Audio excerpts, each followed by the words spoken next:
شاہ جود و سخا غریب نواز، میرے مشکل کشا غریب نواز، شاہ جود و سخا غریب نواز، میرے مشکل کشا غریب نواز۔ الحمدللہ رب العالمین والصلاة والسلام علی سید المرسلین، اما بعد فاعوذ باللہ من الشیطان الرجیم، بسم اللہ الرحمن الرحیم۔ الصلاة والسلام علیک یا رسول اللہ وعلی آلک واصحابک یا حبیب اللہ، الصلاة والسلام علیک یا نبی اللہ وعلی آلک واصحابک یا نور اللہ۔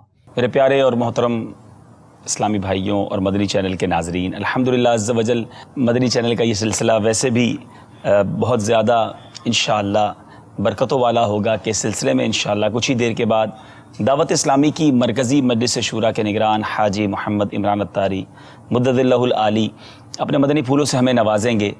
پیری مریدی کے بارے میں سننا ہے، بہت سارے کوسچنز ذہن میں ہوتے ہیں، اور پیر تلاش کیوں کیا جاتا ہے؟ کیا آج کے سائنٹیفک دور میں، اس ماڈرنائز دور میں بھی کیا پیر کی ضرورت ہے؟ اور اگر پیر تلاش کرنا ہے تو وہ کیسا ہونا چاہیے؟ انشاءاللہ اس پر مدنی پھول بھی لیں گے، اور چونکہ نگران شورا جب تشریف لائیں گے تو حاجی صاحب کا ماشاءاللہ یہ کہا جائے کہ یہ ایک خصوصی ٹاپک ہے، حاجی صاحب ماشاءاللہ اسپیشل ہیں اس میں، تو نگران شورا سے بھی جی ہاں شہرت رکھتے ہیں اس موضوع۔ واقعی مجھے بلکہ ایک صاحب ملے اسد بھائی کچھ عرصہ پہلے، وہ کہتے ہیں کہ مرید تو میں بھی تھا اور کسی اور پیر صاحب سے وہ مرید تھے، لیکن اپنے پیر سے محبت کیسے کرنی یہ میں نے سیکھا ہے دعوت اسلامی سے، اور بالخصوص نگران شورا کے بیان سے۔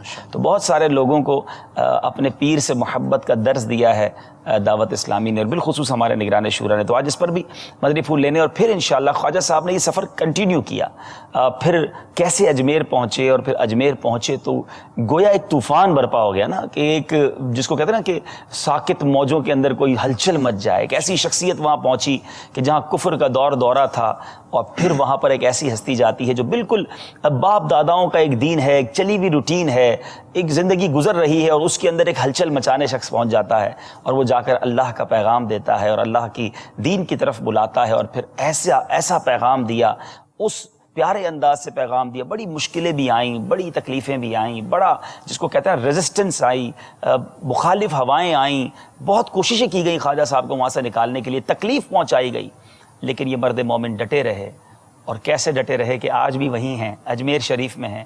نکالنے والے تو نہ جانے کہاں چلے گئے، لیکن آج دنیا جاتی ہے اجمیر ان کے قدموں کا بوسہ دینے، وہ یا ان کی بارگاہ میں حاضری دینے۔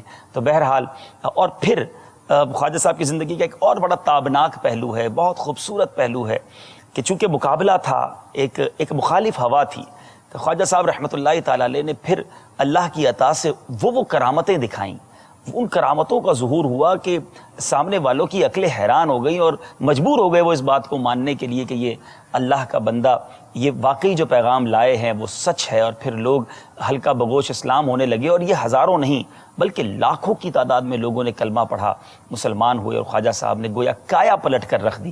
کہتے ہیں نا، چاہیں تو اشاروں سے اپنے کایا ہی پلٹ دیں دنیا کی، یہ شان ہے ان کے غلاموں کی، سرکار کا عالم کیا ہوگا۔ تو بہت کچھ آج سیکھنا ہے، نگران شورا سے بھی مدنی پھول لینے ہیں۔ سوال یہ ہے کہ یہ بتائیے کہ خواجہ صاحب کی زندگی کا ایک بڑا مشہور واقعہ ہے کہ آپ کے ایک مرید نے، یعنی خواجہ صاحب کی کرامت ہے لیکن مرید کو خواجہ صاحب نے کہا تھا، تو ایک تالاب کو چھاگل میں بھر لیا تھا، ایک بہت بڑا حوض تھا، اس کو ایک چھاگل میں بھر لیا۔ اس تالاب کا نام کیا تھا؟ اس حوض کا نام کیا ہے جو خواجہ صاحب کی کرامت ہے کہ وہ ایک چھاگل کے اندر، یعنی یوں سمجھ لیں کہ ہم کہتے ہیں دریا کوزے میں بند ہو گیا، تو خواجہ صاحب کی وہ کرامت، جس میں خواجہ صاحب کی کرامت میں جس نے چھاگل میں دریا بند ہو گیا، وہ پورا حوض بند ہو گیا، اس ساغر کا، اس جو دریا ہے، اس حوض کا نام کیا تھا؟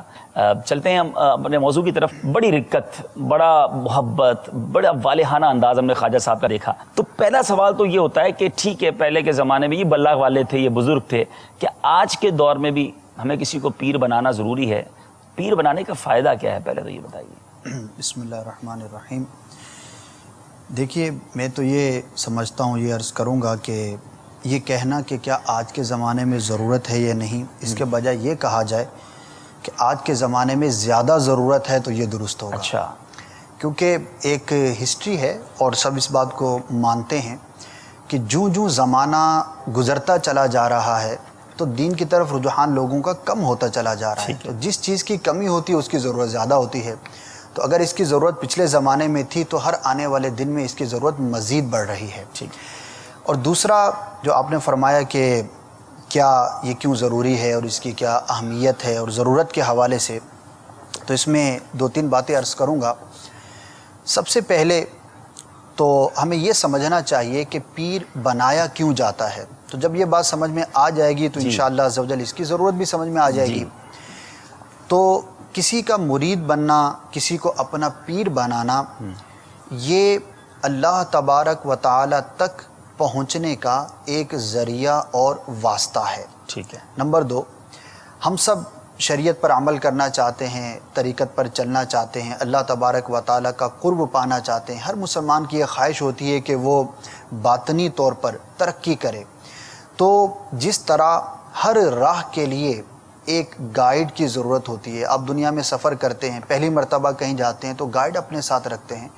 آپ کہیں پر بھی نئے راستے پر چلتے ہیں تو کسی سے آپ پوچھ کر ہی وہاں پر پہنچتے ہیں. تو اسی طرح سے اللہ تبارک و تعالیٰ تک پہنچنے کے لیے اور اس سے پہلے سرکار صلی اللہ تعالی وسلم تک پہنچنے کے لیے جو یہ راستہ ہے، راہ سلوک ہے، اس میں کسی نہ کسی کو اپنا رہنما بنانا یہ ضروری ہے.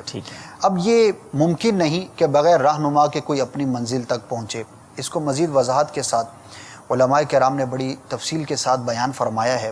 قرآن مجید فرقان حمید کی ایک مشہور آیت کریمہ سے بیعت، اس کی ضرورت اور اہمیت کو یوں بیان کیا گیا ہے کہ اللہ تبارک و تعالیٰ ارشاد فرماتا ہے، یوم ندعو کل اناس بامامہم، اس دن کہ ہم تمام لوگوں کو ان کے امام کے ساتھ اٹھائیں گے. اس کی مختلف تفاسیر میں ایک تفسیر یہ بھی مفسرین کرام نے بیان فرمائی کہ یہاں پر جو کہا گیا کہ کل بروز قیامت ہر شخص اپنے امام کے ساتھ ہوگا، اپنے بڑے کے ساتھ ہوگا، کسی نہ کسی کے ساتھ بلایا جائے گا، تو یہاں پر اس کی مراد پیران عظام ہیں. اور ایک تشریح اس کی یہ ہے کہ جو دیگر ائمہ کرام گزرے وہ بھی ہیں. مفتی احمد یار خان نعیمی رحمۃ اللہ تعالی علیہ نے اس آیت مبارکہ کی تفسیر کو بیان کرتے ہوئے اور دیگر مقامات پر یہ ارشاد فرمایا کہ بندے کو، ہر مسلمان کو 2 طرح کی رہنمائی کی حاجت ہوتی ہے. ایک ہے ظاہری شریعت اور ایک ہے باطنی راہ سلوک. ظاہری شریعت پر عمل کرنے کے لیے تو ہمارے یہ 4 ائمہ کرام ہیں. حنفی ہوتا ہے کوئی شخص، شافعی ہوتا ہے، حنبلی ہوتا ہے یا مالکی ہوتا ہے. فقہ کے حوالے سے ان چاروں میں سے کسی ایک کو اپنا امام بنا لے. اور اسی طرح سے راہ سلوک پر چلنے کے لیے، باطنی ترقی کے لیے، باطنی امراض سے اپنے آپ کو بچانے کے لیے اسے چاہیے کہ وہ کسی پیر کامل کو اپنا پیر بنا لے، تاکہ یہ اس کے مواعظ کے ذریعے، اس کے احکامات کے ذریعے اور اس کی رہنمائی کے ذریعے شریعت پر عمل کرتا ہوا اللہ تبارک و تعالیٰ کا عرفان حاصل کرے. یہاں پر یہ سوال پیدا ہوتا ہے کہ جب قرآن ہدایت کے لیے موجود ہے، احادیث موجود ہیں، بڑا ایجوکیٹڈ جو ہے وہ ٹائم ہے، ہر شخص جو پڑھ سکتا ہے، ہر زبان کے اندر قرآن کی، حدیث کی تفاسیر موجود ہیں، تو پھر یہ کیوں ضروری ہے کہ گائیڈ بنائے؟ جو ایک بہت کامن سوال ہے اور آج کل لوگ کرتے ہیں، ہو سکتا ہے چینل پر بھی اس وقت موجود ہوں. تو دیکھیے ایک بڑا سمپل سا اس کا جواب ہے. اول تو یہ ہے کہ ہر شخص قرآن اور حدیث کو اس کی ضرورت کے مطابق سمجھ پائے یہ آسان نہیں، بڑا مشکل ہے. اس کے لیے بہت زیادہ علم کی ضرورت ہوتی ہے، بہت زیادہ سمجھداری کی ضرورت ہوتی ہے. ہمارا حال تو یہ ہے کہ الجبرے کا ایک سوال آتا نہیں. میٹرک میں جب تھے، جب کوئی دشوار سوال آ جاتا تو سر پٹک کے رہ جاتے تھے. چھوٹی سی بات ہمارے سامنے مسئلہ آ جائے، فیملی میٹر آ جائے تو پریشان ہو جاتے ہیں. تو کہاں قرآن و حدیث کی وہ مشکل مقامات اور بالخصوص راہ سلوک کہ جس کے اندر بہت زیادہ آزمائشیں ہیں، بہت سارا مشکلات کا سامنا کرنا پڑتا ہے. تو دنیاوی معاملات کے اندر جب ہماری عقل جو ہے تھوڑے سے مشکل مسئلے پر پریشان ہو جاتی ہے تو اللہ تبارک و تعالیٰ کا عرفان پانے کی راہ میں جو مشکلات ہیں اس کو ہم خود کیسے حل کر لیں گے، نمبر 1. اور دوسری بات یہ ہے کہ دیکھیے میں اور آپ کیا علم حاصل کریں گے اور میرا اور آپ کا اور ایک عام شخص کا کیا رتبہ اور کیا مرتبہ، کچھ بھی نہیں. بڑے بڑے اکابر اولیاء اور بڑے بڑے ائمہ مجتہدین کسی نہ کسی پیر کے مرید ہوا کرتے تھے. ابھی خواجہ غریب نوازی کی بات دیکھ لینا. انہی کو دیکھ لیں کہ یہ خود ماشاءاللہ ایک بہت بڑے گائیڈ تھے, لیکن انہوں نے بھی کسی کے ہاتھ میں ہاتھ دیا. اور آپ پوری تاریخ کو اٹھا کر دیکھ لیں, ائمہ فقہا میں دیکھ لیں, یا اس طرف جو بزرگان دین جو راہ سلوک میں مشہور ہیں ان کو دیکھ لیں, کسی کو بھی دیکھ لیں, آپ کو ہر ایک کسی نہ کسی پیر کا مرید نظر آئے گا. وہ خود علم کے اندر اتھارٹی تھے, ان کی علم کی بات اور ان کے موقف پر عمل کرنا ہمارے لیے حجت ہو جاتا ہے, لیکن وہ بھی کسی پیر کامل کے ہاتھ میں ہاتھ دیا کرتے تھے. یہ اللہ تبارک و تعالیٰ تک پہنچنے کا شروع زمانے ہی سے یہ ایک طریقہ ہے اور راستہ ہے. اچھا, اب ایک تو یہی ہمارے لیے سمجھنے کے لیے بہت ہے کہ زمانہ ابتدا ہی سے ہر کوئی کسی نہ کسی پیر کا جو مرید تھا. اب اس کے واقعات بکثرت ہیں کہ کس طرح سے پھر ان پیران عظام نے ان کے رہنمائی فرمائی. اور یہ بڑے بڑے لوگ جب کسی مشکل میں مبتلا ہوتے تھے تو پیر صاحب کی بارگاہ میں حاضر ہوتے تھے اور پیر صاحب جو ہے وہ ان کی رہنمائی فرمایا کرتے تھے. صحابہ کرام نے تو کسی کی جو مریدی اختیار نہیں کی, تو صحابہ کرام کے پیر تو ہمارے آقا علیہ الصلوۃ والسلام ہوتے. دیکھیے, یہ تو ایک بڑا عجیب سا سوال ہے کہ کیا صحابہ نے بھی کسی کو پیر بنایا تھا. تو یہ تو سوال کرنے والا سوچے کہ جب امام الانبیاء موجود ہوں تو اس وقت کسی اور کی طرف جانے کی کیا حاجت ہے. تو یہ ہے ضرورت کے مطابق. جب نبی خود موجود ہے تو پھر ظاہر ہے کہ ڈائریکٹ اسی سے جو ہے وہ علم حاصل کیا جائے گا, اور ظاہری شریعت ہو یا باطنی ہو سب کچھ اسی سے سیکھا جائے گا. یہ تو ضرورت پیدا ہوئی جب سرکار صلی اللہ تعالی علیہ وسلم کا وصال ظاہری ہوا تو سرکار کے ہاتھ پر بھی بیعت کی گئی, بیعت رضوان اور دیگر بیعتیں, بلکہ صحابہ کرام کی بہت ساری بیعتیں ہیں. یعنی ایسا نہیں ہے کہ اس زمانے میں بیعت نہیں تھی, اس کے بعد شروع ہوئی. خود سرکار صلی اللہ تعالی وسلم کے ہاتھ پر خالی ایک بات پر نہیں, مختلف صحابہ کرام نے مختلف مواقع پر مختلف باتوں پر بیعت کی. کسی نے اسلام پر بیعت کی, کسی نے کہا کہ میں نے سرکار صلی اللہ تعالی وسلم کے ہاتھ پر اس عمل پر بیعت کی کہ کبھی جھوٹ نہیں بولوں گا, کبھی اس عمل پر بیعت کی کہ یہ کروں گا, اس سے بچوں گا. تو یہ بیعت کا سلسلہ تو سرکار کے زمانے میں بھی تھا. اب جو لفظ پیر ہے, اب ظاہر ہے کہ یہ ہم سرکار صلی اللہ تعالی وسلم کے لیے یوں اصطلاحی طور پر نہیں بولتے. لیکن میں ایک بڑی خوبصورت بات امیر اہل سنت نے اپنے بڑی پیارے رسالے, پچھلے دنوں ہم نے سلسلہ کیا فیضان صدیق اکبر, تو عاشق اکبر رسالے کے صفحہ نمبر 22 پر اعلیٰ حضرت کی فتاوی رضویہ شریف کی ایک بڑی خوبصورت عبارت امیر علیہ سنت نے تحریر کی کہ میرے آقا اعلیٰ حضرت امام اہل سنت مولانا شاہ امام احمد رضا خان علیہ رحمۃ الرحمن فتاوی رضویہ شریف میں فرماتے ہیں, اولیاء کرام فرماتے ہیں کہ پوری کائنات میں میرے آقا مصطفیٰ صلی اللہ تعالی علیہ وسلم جیسا نہ کوئی پیر ہے, نہ ابو بکر صدیق رضی اللہ تعالیٰ عنہ جیسا کوئی مرید ہے. سبحان اللہ. تو یہ مرید کامل تھے. اور یہ بات بھی کلیئر ہو گئی, اور ماشاءاللہ میری مریدی کی بات چلی اور نگران شورا بھی تشریف لے آئے ہیں. السلام علیکم ورحمۃ اللہ وبرکاتہ. السلام ورحمۃ اللہ وبرکاتہ. ماشاءاللہ, کیسے ہیں سب؟ ٹھیک ہیں الحمدللہ رب العالمین علی کل حال.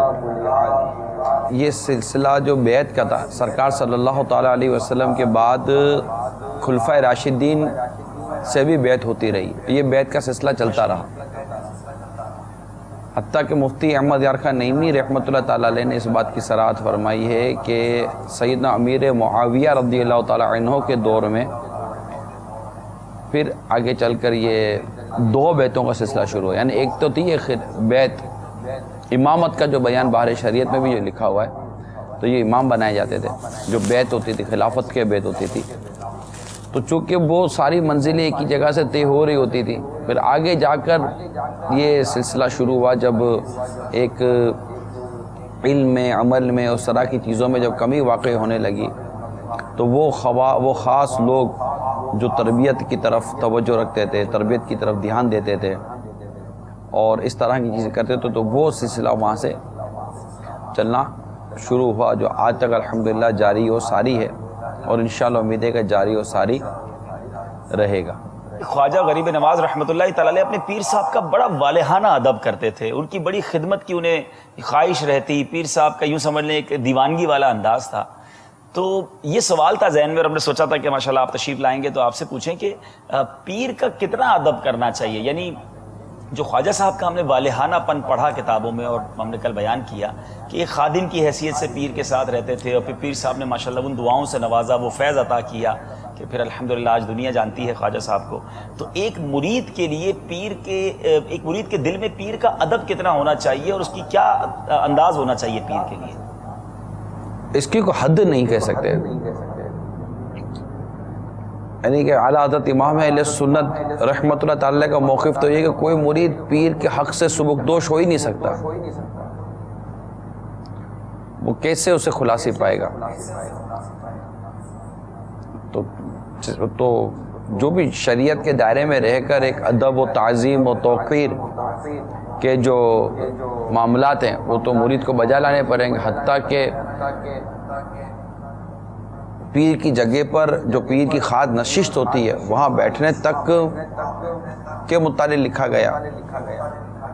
حتیٰ کہ یہاں تک لکھا گیا کہ اگر پیر کی اولاد بھی عمل ہے تب بھی اس کے معاملے میں اپنی زبان کو چپ رکھے. تو پیر کے حق اور پیر کے ادب ہر دور میں مریدین بجا لاتے رہے، لیکن ہم جس دور میں بات کر رہے ہیں وہاں ادب اور یہ احترام اور یہ ساری چیزیں جو ہے نا وہ بڑی ماڈرنائز اور گلیمرائز ہو چکی ہیں. پہلے کے لوگ تو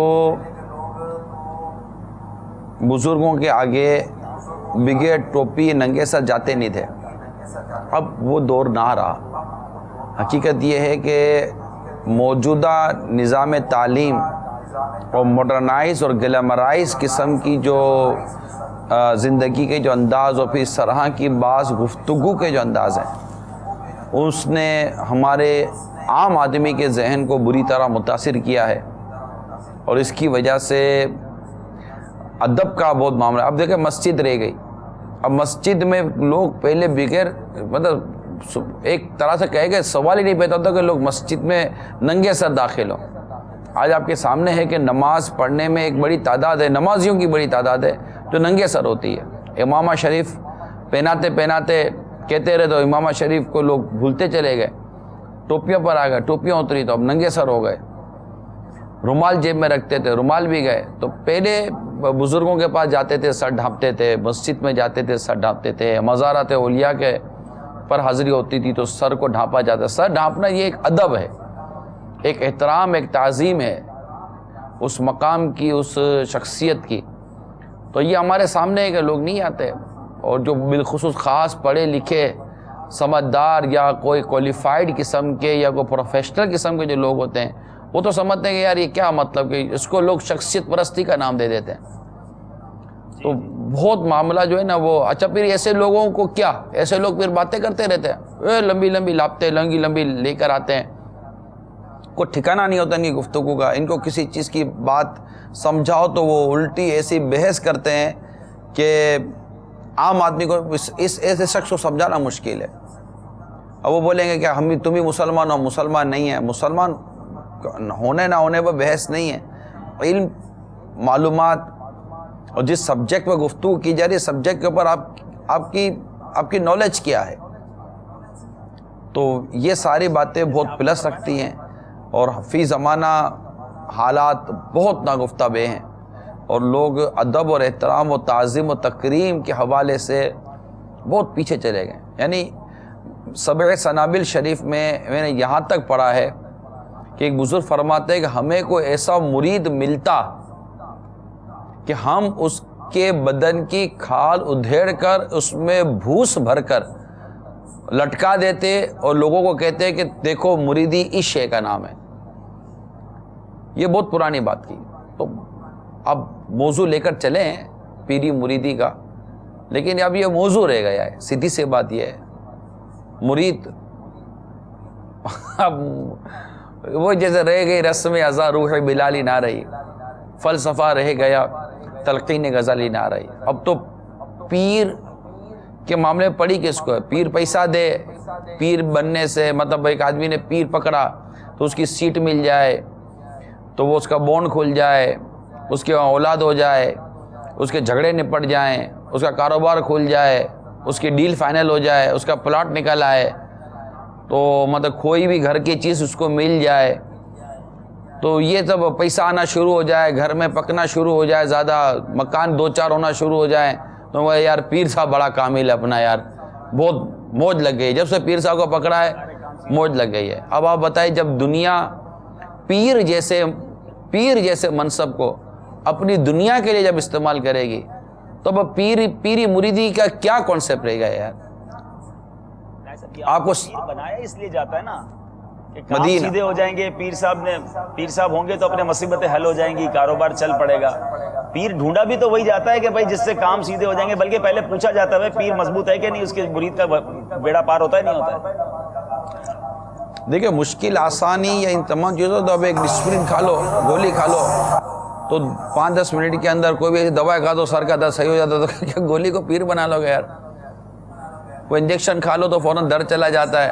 اتنی ایسی چیزیں جو یہ کر لو تو چلاتے ہیں، اس کو پیر بنا لیں گے ہم۔ میں نے یہ عرض کی نا کہ ایک عام آدمی جو ہے نا اس کو سمجھانا اتنا مشکل نہیں ہے، لیکن ایک پروفیشنل آدمی اکاؤنٹنٹ بن رہا ہو تو کوئی وکیل بن رہا ہو تو کوئی صحافت کے اندر ہو تو اس طرح کی جو بہت زیادہ جس کو دنیاوی طور پر ایک اہمیت بھی دی جاتی ہے ایسی تعلیمی، ان لوگوں کو سمجھانا بڑا مشکل کام ہوتا ہے۔ حقیقت یہ ہے کہ ایسا علم یا ایسی معلومات ہے تو پروفیشنل کس کام کا جو ہمارے دل و دماغ کے اندر بزرگوں کی عقیدت تک کو متاثر کر دے۔ صحیح فرما رہے ہیں صاحب، یہ جس کو لفظ پروفیشنل کہا جاتا ہے نا، ایسے لوگوں کو قائل کرنا واقعی بہت مشکل ہوتا ہے، اور وہ پھر عقلی دلائل۔ اب جیسے آپ نے کہا کہ رسم ازاں رہ گئی ہے، اب یہ جو بزرگان دین کی سیرت ہے، خواجہ غریب نواز کا چونکہ سلسلہ چل رہا ہے، آپ کے جب پیر صاحب کا انتقال ہو گیا، دنیا سے پردہ فرما گئے، تو شیخ ہرونی رحمۃ اللہ، عثمان ہرونی رحمۃ اللہ تعالی علیہ کی مزار کی طرف جب رخ ہوتا تو وہ بادب کھڑے ہو جاتے تھے۔ یعنی اتنی بڑی ہستی اور ان کا پیر سے یہ انداز، تو عقلیں تو ان کے پاس تھیں، اور کتنی بڑی عقلیں تھیں۔ اب ہم بڑے بڑے مفکرین ہیں، محدثین ہیں، بڑا بڑا علم رکھنے والے ہیں، لیکن ان کا اپنے پیر سے انداز کیا ہوتا تھا؟ اعلیٰ حضرت کی ایسا اگر بات کریں تو کیا والہانہ انداز تھا؟ تو کیا وہ ان کو نہیں پتا تھا کہ آج کا دور کیا ہے؟ اعلیٰ حضرت امام اہل سنت کی اپنے پیر صاحب سے محبت، ان کی اولاد سے محبت کے واقعات بھی ہیں۔ آپ نے عقل کی بات کی، امام اعظم کی عقل کو کون چیلنج کر سکتا ہے؟ امام اعظم امام ابو حنیفہ رحمۃ اللہ تعالیٰ عقل کو کوئی چیلنج نہیں کر سکتا۔ آئے تو صحیح کو مائک اللہ جو امام اعظم رضی اللہ تعالیٰ عنہ عقل کو چیلنج کرے، جس کے بارے میں امام مالک رضی اللہ تعالیٰ عنہ فرمائے کہ اگر ابو حنیفہ اس ستون کو سونے کا ثابت کرنا چاہے تو سونے کا ثابت کر دیں۔ اتنی بڑی امام اعظم امام ابو حنیفہ کی عقل و ذہانت و فقاہت دنیا میں مسلم ہے، اس کو کوئی چیلنج نہیں کر سکتا۔ کوئی مائک اللہ لائے تو صحیح امام اعظم رضی اللہ تعالیٰ عنہ پر بات کرنے کے لیے۔ امام اعظم رضی اللہ تعالیٰ عنہ کی اس عقل و دانائی کے ساتھ ساتھ یہ واقعات لکھے ہوئے ہیں کہ آپ اپنے گھر میں رہتے ہوئے بھی کبھی اپنے استاد کے گھر کی طرف پاؤں نہیں کیے، یعنی استاد کے گھر کی طرف میں اپنے گھر میں بیٹھا ہوا ہوں، میرا تصور ہو کہ میرے پیر صاحب کا گھر ہے، میرے استاد کا گھر اس طرف ہے، تو میری عقیدت مجھے یہ سمجھائے گی کہ نہیں یار پیر صاحب کے گھر کی طرف پاؤں نہیں کرنے چاہیے۔ اس میں کیا حرج ہے؟ اس سے تو ملتا ہی ہے، جاتا کچھ بھی نہیں ہے۔ اس سے کیا ہوا؟ آپ نے لاجک یہ ہے، اگر آپ لاجیکل بات کریں، آخر آپ اس کی عقیدت کیوں کر رہے ہیں؟ اس سے محبت کیوں کر رہے ہیں؟ اس کے ساتھ یہ برتاؤ آپ کیوں کر رہے ہیں؟ تو آپ کا ضمیر کہے گا محض اس لیے کہ یہ اللہ کا نیک بندہ ہے، محض اس لیے کہ اللہ کا نیک بندہ ہے۔ نہ آپ کسی کروڑ پتی کا اتنا ادب کرتے ہیں، نہ کسی کا ادب، بلکہ اگر آپ مسجد کی امامت، مسجد میں پہلی صف پر نماز پڑھ رہے ہیں تو پہلی صف میں نماز میں 22 گریڈ کا آفیسر ہو، 23 گریڈ کا آفیسر ہو، ڈاکٹر بھی ہو، MBBS بھی ہو، مطلب کہ بڑے سے بڑا عہدیدار آپ کی صف کے اندر کھڑا ہوا ہے، لیکن جب آپ نماز سے فارغ ہوتے ہیں تو اگر آگے کوئی بہت بڑا عالم، مفتی یا پیر صاحب نماز پڑھا رہے ہیں تو آپ بڑھ کر اس کی دستبوسی کرتے ہیں، کسی بہت بڑے آفیسر کی دستبوسی کرنے نہیں جاتے۔ کیوں؟ صرف اس لیے کہ آپ کے دل میں اس کے لیے یہ ایک حسن ظن قائم ہے کہ یہ اللہ کا نیک بندہ ہے، یہ مجھے رب کا قرب عطا کر دے گا، اللہ کی بارگاہ میں اس کی دعا مقبول ہو جائے گی۔ یعنی یہ ہماری کچھ اس طرح کی چیزیں ہیں۔ اور ویسے بھی اللہ تبارک و تعالیٰ اپنے نیک بندوں کی محبت اپنے بندوں کے دلوں میں داخل فرما دیتا ہے۔ تو اور پھر یہ جس سے چاہے اللہ تعالیٰ اپنی رحمت سے خاص کر دے، تو سورہ آل عمران کے اندر موجود ہے، جس سے چاہے اللہ اپنی رحمت سے خاص کر دیتا ہے۔ تو اب اللہ تبارک و تعالیٰ اپنے جن بندوں کو خاص کرتا ہو، اللہ تعالیٰ اپنے جن بندوں کی عظمت، محبت اور عقیدت لوگوں کے دلوں میں داخل کر دیتا ہو، اب اگر کوئی وہاں پر اپنی جھوٹی موٹی تعلیم اور عقل کے گھوڑے دوہرائے کہ اب یار یہ کیا لے کر بیٹھے ہوئے ہیں، تو بھائی کیا لے کر بیٹھے ہوئے ہیں؟ آپ آئیے صحابہ کرام علیہم و رضوان کی عقیدت و محبت کے واقعات سے، سرکار مدینہ صلی اللہ تعالیٰ علیہ وآلہ وسلم سے عقیدت و محبت کے جو انداز تھے، اس کے بعد صحابہ کرام کے صدیق اکبر رضی اللہ عنہ دیگر بزرگوں کے ساتھ جو آج تک عقیدت و محبت کے انداز چلے، تو یہ جیسا بھی آپ نے بیان کیا، تو کیا یہ عقل و ذہانت نہیں رکھتے تھے، بلکہ انہوں نے دنیا پر راج کیا تھا۔ ان کی موجودگی، ان کی اس کیفیت نے ان کو دنیا پر غالب رکھا تھا۔ آج ہم مغرب کے طرز پر، مغربی تعلیمی طرز پر اور دنیا کی ضرورتوں کو اور اپنی زندگی کی ضرورتوں کو پورا کرنے کے لیے جو ہم نے مغربی انداز اختیار کیا، کیونکہ ہم اصل میں انداز اب دے نہیں پا رہے، اسلامک وے مختلف چیزوں کے اپروچز کے لیے جو دنیا میں رہنے کے لیے ضرورت ہے، دنیا میں رہنے کے لیے جن شعبوں کی ضرورت ہے، دنیا میں رہنے کے لیے جن معاملات کو سیکھنے کی ضرورت ہے، میں مطلب ہم سمجھتے نہیں، ایسا نہیں ہے، لیکن ان تمام چیزوں کو پورا کرنے کے لیے اسلامک پوائنٹ آف ویو پر ہم اپنی کیا چیز لے کر آئے۔ آج اگر ہم کسی انگلش کتاب کا ترجمہ کرنے کے لیے بیٹھتے ہیں اور جب ہم کسی ٹرانسلیشن پر غور کرتے ہیں تو ہمیں اپنی اسلامک لینگویج کو پورا کرنے کے لیے انگلش ورڈنگ کے اندر ٹرمالوجی نہیں ملتی ہماری کہ اس کو کرے تو کیا کریں۔ تو اتنا بڑا ویسٹرن کلچر، مغربی کلچر ہمارے دل و دماغ پر طاری ہے، تو ہم اس میں یہی حال ہوگا کہ آپ سوال کریں گے، میں جواب دوں گا۔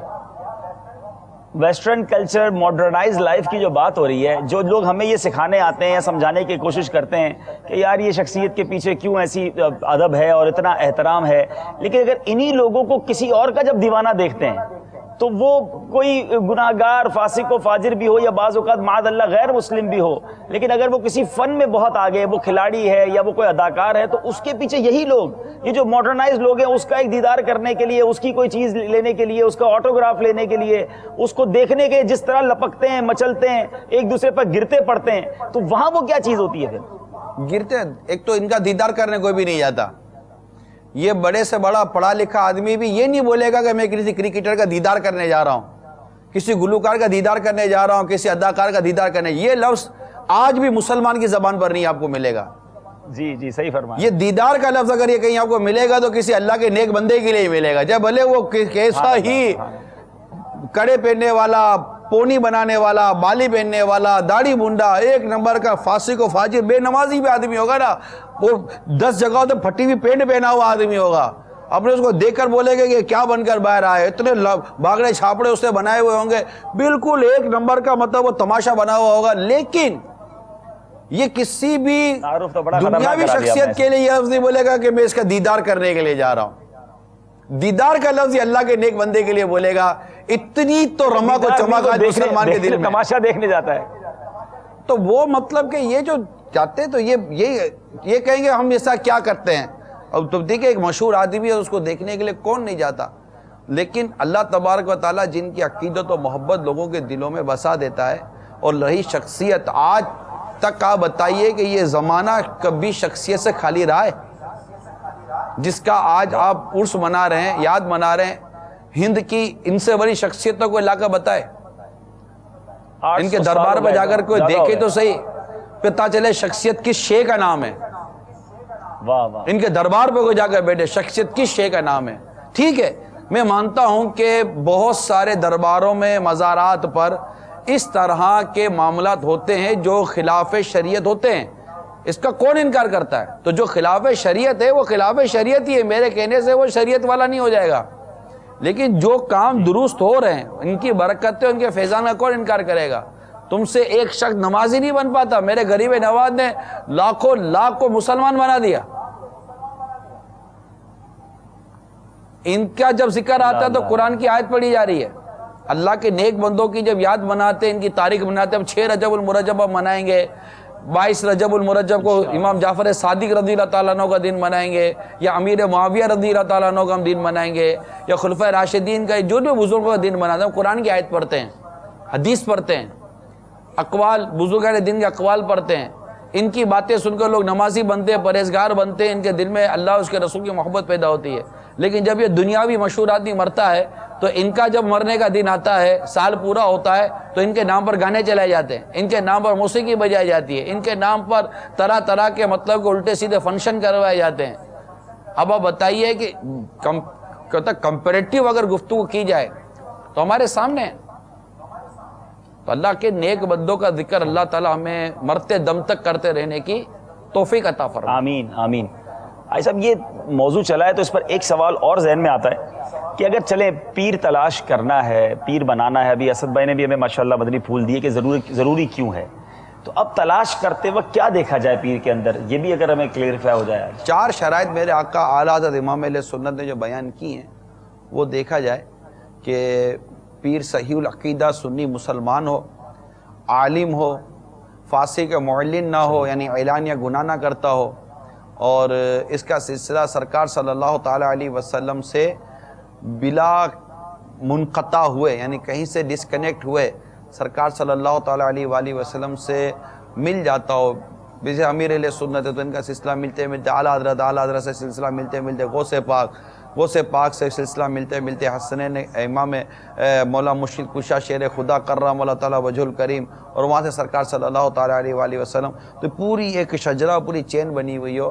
یہ پیر کی 4 شرطیں میرے آقا اعلیٰ حضرت امام اہل سنت نے بیان فرمائی ہیں، تو جو ان شرائط پر پورا اترتا ہے تو اس کو پیر بنانا جائز ہے اور پیر بنانا چاہیے، بے پیر نہیں رہنا چاہیے۔ ایک آدمی دنیا میں، میں آپ کو آج مدنی چینل میں بیٹھا چیلنج کرتا ہوں، ایک آدمی چیلنج کرتا ہوں اللہ کی رحمت پر نظر رکھتے ہوئے، دنیا کا ایک آدمی مجھے جامع شرائط پیر بنانے کا ایک نقصان ثابت کر کے دے دے۔ واہ کیا بات ہے، کوئی نقصان نہیں ہے، سب فائدہ ہی فائدہ ہے۔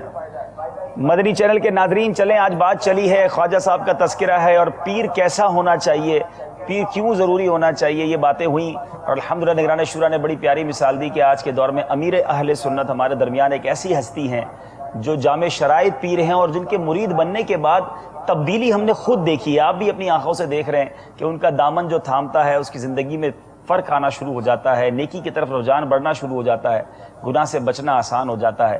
تو ایسی عظیم ہستی ہمارے درمیان موجود ہے جن کا اسپرچول کنیکشن، جن کا روحانی کنیکشن جو ہے وہ کتنا پیارا ہے اور وہ پیارے آقا علیہ الصلوۃ والسلام تک کس طرح لے جاتا ہے۔ یہ ضرور عرض کر دو عبدالحبیب بھائی، امیر اہل سنت صرف جامع شرائط نہیں ہے، امیر اہل سنت جامع خصوصیات بھی ہیں۔ کیا بات ہے، سبحان اللہ سبحان اللہ۔ یہ یاد رکھیے گا کہ پیر کی شرائط تو اپنی جگہ پر ہے، وہ پیر بنانے کے لیے کافی ہے، لیکن بعض وہ شخصیتیں اللہ تعالیٰ نے عطا فرمائی ہیں جن کو شرائط کے ساتھ ساتھ خصوصیات بھی نصیب ہوئی ہیں۔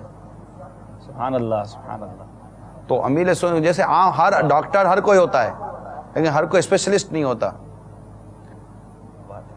تو امیر سنت کو بہت ساری چیزوں میں اسپیشلائزڈ حاصل ہے۔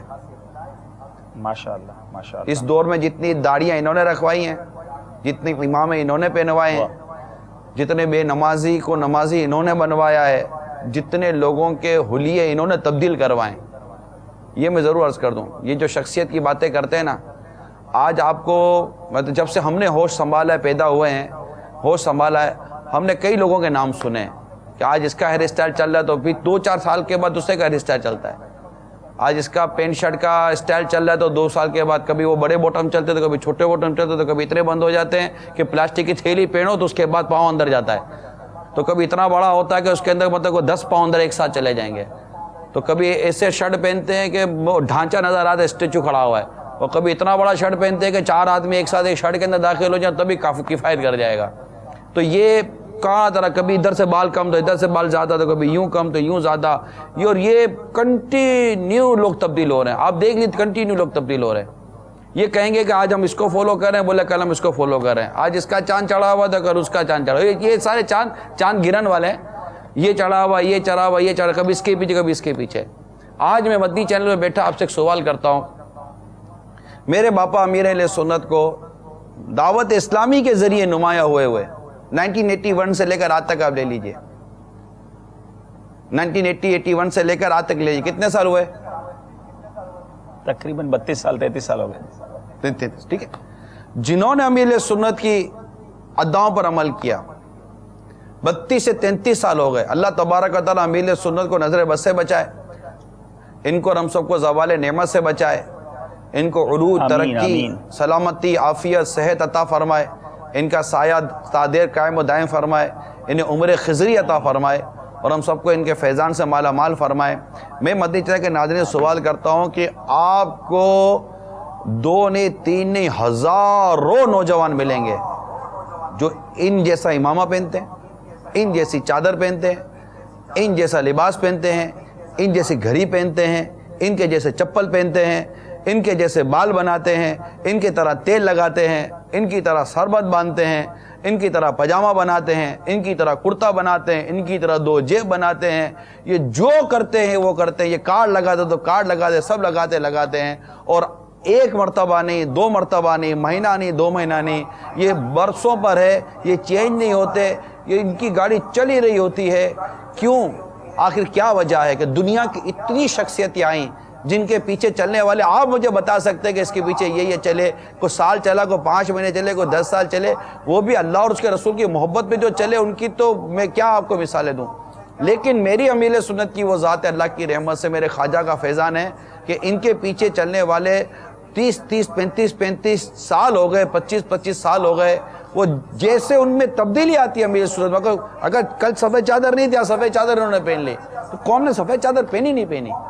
یہ ایک میری نالج کے مطابق, میری معلومات میں اضافہ کیجئے گا اگر میری بات غلط ہو تو, میری نالج کے مطابق اس پوری دنیا میں اس وقت روئے زمین پر ان جیسی کوئی شخصیت نہیں ہے جس کو اس انداز سے نوجوان بالخصوص طبقہ اس طرح تک استقامت اور کنٹینیوسلی ان کی اداؤں کو اور ان کے کلمات کو فالو کرتا ہوں. اور صرف I think so, he is a one and only. جی ایسے ممالک میں جو ان کی زبان بھی نہیں سمجھتے ہیں. نہیں, بزرگوں کی کمی نہیں ہے, کسی کو غلط فہمی نہ ہو جائے, بزرگوں کی کمی نہیں ہے, مشائخ اور علماء کرام کی کمی نہیں ہے روئے زمین پر, پیران اعظام کی کمی نہیں ہے. ایک سے ایک پیران اعظام اور کامل سے کامل ترین افراد روئے زمین پر موجود نہیں ہے. میں یہ نہیں کہہ رہا, نہ میری یہ بات ان کی فضیلت میں کسی بات کی کمی کو دلالت کرتی ہے, لیکن جو بات میں نے امیر علیہ سنت کے لیے بیان کی ہے, غالباً میں سمجھتا ہوں کہ ہر شخص, میں امید کرتا ہوں مدنی چینل دیکھنے والا اس بات کی تائید کرے گا کہ یار یہ بات جو کر رہا ہے کہ 30 سال ہو گئے یہ شخص جس طرح چل رہا ہے, لوگ اس کے پیچھے چل رہے ہیں, تو یار یہ سارے کے سارے کیا معاذ اللہ ان کی کوئی سمجھ نہیں ہے. تو اللہ تبارک و تعالیٰ اپنے بندوں کو خاص کرتا ہے اپنے بندوں کی اصلاح کے لیے, اپنے بندوں کی ہدایت کے لیے, اور ان میں ایک امیر علیہ سنت کی ذات ہے جو اس طرح سے کام کر رہی ہے. اور الحمدللہ اللہ تعالیٰ ان کے ذریعے امت میں اصلاح کے کام کروا رہا ہے پیارے حبیب کے صدقے میں. تو یہ اللہ کا کرم, اللہ کا فضل, اللہ کی رحمت ہے. ہمیں اس پر شکر ادا کرنا چاہیے اور مطلب کہ وہ برا نہیں ماننا چاہیے. ہم یہ بات بھلے کرتے ہیں عبدالحبیب بھائی کہ فلاں لوگ, لیکن آپ نے UK کا سفر ساتھ کیا تھا, UK یورپ وغیرہ کا, آپ امریکہ میں بھی گئے, آسٹریلیا گئے, دنیا کے بہت سارے مجھ سے زیادہ ممالک آپ نے دیکھے ہیں. آپ کو نہیں لگتا کہ ایک عام آدمی بالکل جیسے لگے ہی نہیں کہ یار اس آدمی یہ شخص کیسے مذہبی لوگوں کو جانتا ہوگا, آپ کو ایسے مرید نہیں ملے ایک سے ایک ہیں یار؟ سب ایسا ہوتا ہے کہ بعضوں کا ڈر لگتا ہے ان سے بات کرنے میں, لیکن وہ آ کر جس دیوانگی کا اظہار کرتے ہیں. مجھے تو آپ کی وہ ملاقاتیں یاد ہیں کہ کس طرح کے ان کے بال ہوتے تھے, ہاتھوں میں انگوٹھیاں اور چین, اور بالکل جس کو آپ کہیں کہ ماڈرن بھی آگے ترین لگانا پڑے ایسا نوجوان, لیکن وہ جس طرح آ کے وہ آپ سے گلے مل کر روتے تھے, امیر اہل سنت کے لیے اپنی نیک خواہشات کا اظہار کرتے تھے. تو بے شک اگر مسلمان ہے, حلیہ اس کا کیسا بھی ہو, دل اس کا اللہ والوں کے لیے ضرور دھڑکتا ہے. یعنی یہ ایسی چیزیں ہیں کہ یہ کیا عجب عبدالحبیب بھائی, یہ چیزیں قیامت کے دن بندے کو بخشوا دیں اور دنیا میں اس کا حال اچھا کر دیں. یعنی نیکوں کی محبت ہے نا, یہ واقعی دنیا میں بھی حال اچھا کر دیتی ہے اور آخرت میں بھی کام آنے والی شے ہے. تو میں اپنے مدنی چینل کے تمام تر ناظرین کو مدنی التجا کروں گا, اللہ کے نیک بندوں سے محبت کریں. بس اللہ کے نیک بندوں سے محبت کریں, اللہ کے نیک بندوں کے لیے بدگمانی مت پیدا کریں. اور بالخصوص جو آج کل ہمارے دور میں جو مذہبی لوگوں کے لیے جو ایک نیگیٹو کلچر ہے نا، یعنی یار ایک ایسا عجیب حال ہے، اگر ایک مولانا کہیں بیٹھ کر ٹکا کھا رہا ہے، ٹکا کھا رہا ہے، مرغی کی ٹانگ کھا رہا ہے، مولانا دے کسی ٹانگ کھا رہا ہے، مرغی کی موج لگی ہوئی ہے، مولانا حلوہ دو. حالانکہ یہ ٹانگ، یہ مرغی کی ٹانگ حلال طیب، حلال طیب. مولانا کو دال کھانی چاہیے حاجی صاحب. خالی ساتھ میں بتا رہا ہوں حلال طیب. اور ہو سکتا ہے یہ اعتراض کرنے والا سود کھاتا ہو، رشوت کھاتا ہو، یہ مطلب کہ طرح طرح کی مطلب کہ گندگیاں کھاتا ہو، چگلیاں کھاتا ہو، مگر یہ مولانا مرغی کیوں کھا رہا ہے؟ تو یہ نیگیٹو مینٹلٹی کی وجہ سے میں کہہ رہا ہوں، صرف منفی سوچ مذہبی طبقے کے لیے. حالانکہ مفتی احمد یار خان نعیمی رحمۃ اللہ تعالیٰ نے اتنی خوبصورت بات کی ہے کہ یہ جو کوئی اعلیٰ اعلیٰ نعمت ہے نا دنیا میں، یہ اللہ تعالیٰ نے بنائی ہی اپنے نیک بندوں کے لیے. فساق و فجار تو ان کے طفیل میں کھاتے ہیں. سبحان اللہ، کیا خوبصورت بات کی. بلکہ حاجی صاحب یہ جو آپ نے ارشاد فرمایا لوگ جو ہے وہ اس طرح کی بات کرتے ہیں، تو اللہ تبارک و تعالیٰ کے پیارے حبیب صلی اللہ تعالی وسلم کی تو اس طرح کی ترغیبات روایت میں موجود ہیں کہ ان کی خدمت کرنے کی برکت ہے، تیرا کھانا نیک لوگ کھائیں. اور دوسرا ایک جو کانسیپٹ ہے جو آپ نے بات کہی، خالی ایک مذہبی طبقے کے لیے نہیں ہے بلکہ ولی کی پہچان عموماً لوگوں نے یہ بنا لی ہے کہ ولی جو ہوگا نا وہ اس طرح کا بالکل غریب سا ہوگا ظاہری طور پر، کبھی اچھی چیز نہیں کھائے گا، اچھی سواری میں سفر نہیں کرے گا، اچھا لباس نہیں پہنے گا، اچھا جوتا نہیں پہنے گا. اور اگر کوئی نیک آدمی اس طرح کے لباس اچھا اختیار کرتا ہے، اچھا کھانا کھاتا ہے، یا کوئی بھی اس طرح کی دنیاوی نعمتیں استعمال کرتے ہیں، تو اس کو لوگ ولی ماننے کے لیے تیار نہیں. تو یہ ایک عجیب سا کانسیپٹ بن گیا. جب بھی کسی ولی کا تذکرہ ہوگا تو اس طرح کا ایک کانسیپٹ جو ہے لوگوں کے ذہن میں ابھرتا ہے. اگرچہ نیک آدمی کو زہد، قناعت، سادگی، پرہیزگاری کے زیور سے آراستہ ہی ہونا چاہیے. قرآن نے جو اللہ کے نیک بندوں کی پہچان بیان کی، الا ان اولیاء اللہ لا خوف علیہم ولا هم یحزنون، اور آگے کیا فرمایا؟ الذین آمنوا وکانوا یتقون. یہ ان کی کتنی پیاری پہچان بیان کی کہ وہ کون لوگ ہیں جو ایمان لائے اور تقوی اختیار کیا. یہ اللہ کے نیک بندوں کی کہ کتنی خوبصورت پہچان قرآن بیان کر رہا ہے نا، الذین آمنوا وکانوا یتقون، اور وہ جو ایمان لائے تقوی اختیار کیا. اب تقوی کی تعریف ہر کوئی اپنی اپنی طرف سے، اب کسی کو تقوی کا ہیضہ ہو جاوے وہ ایک الگ بات ہے، لیکن نارملی طور پر تقوی اختیار کرنا ہی چاہیے.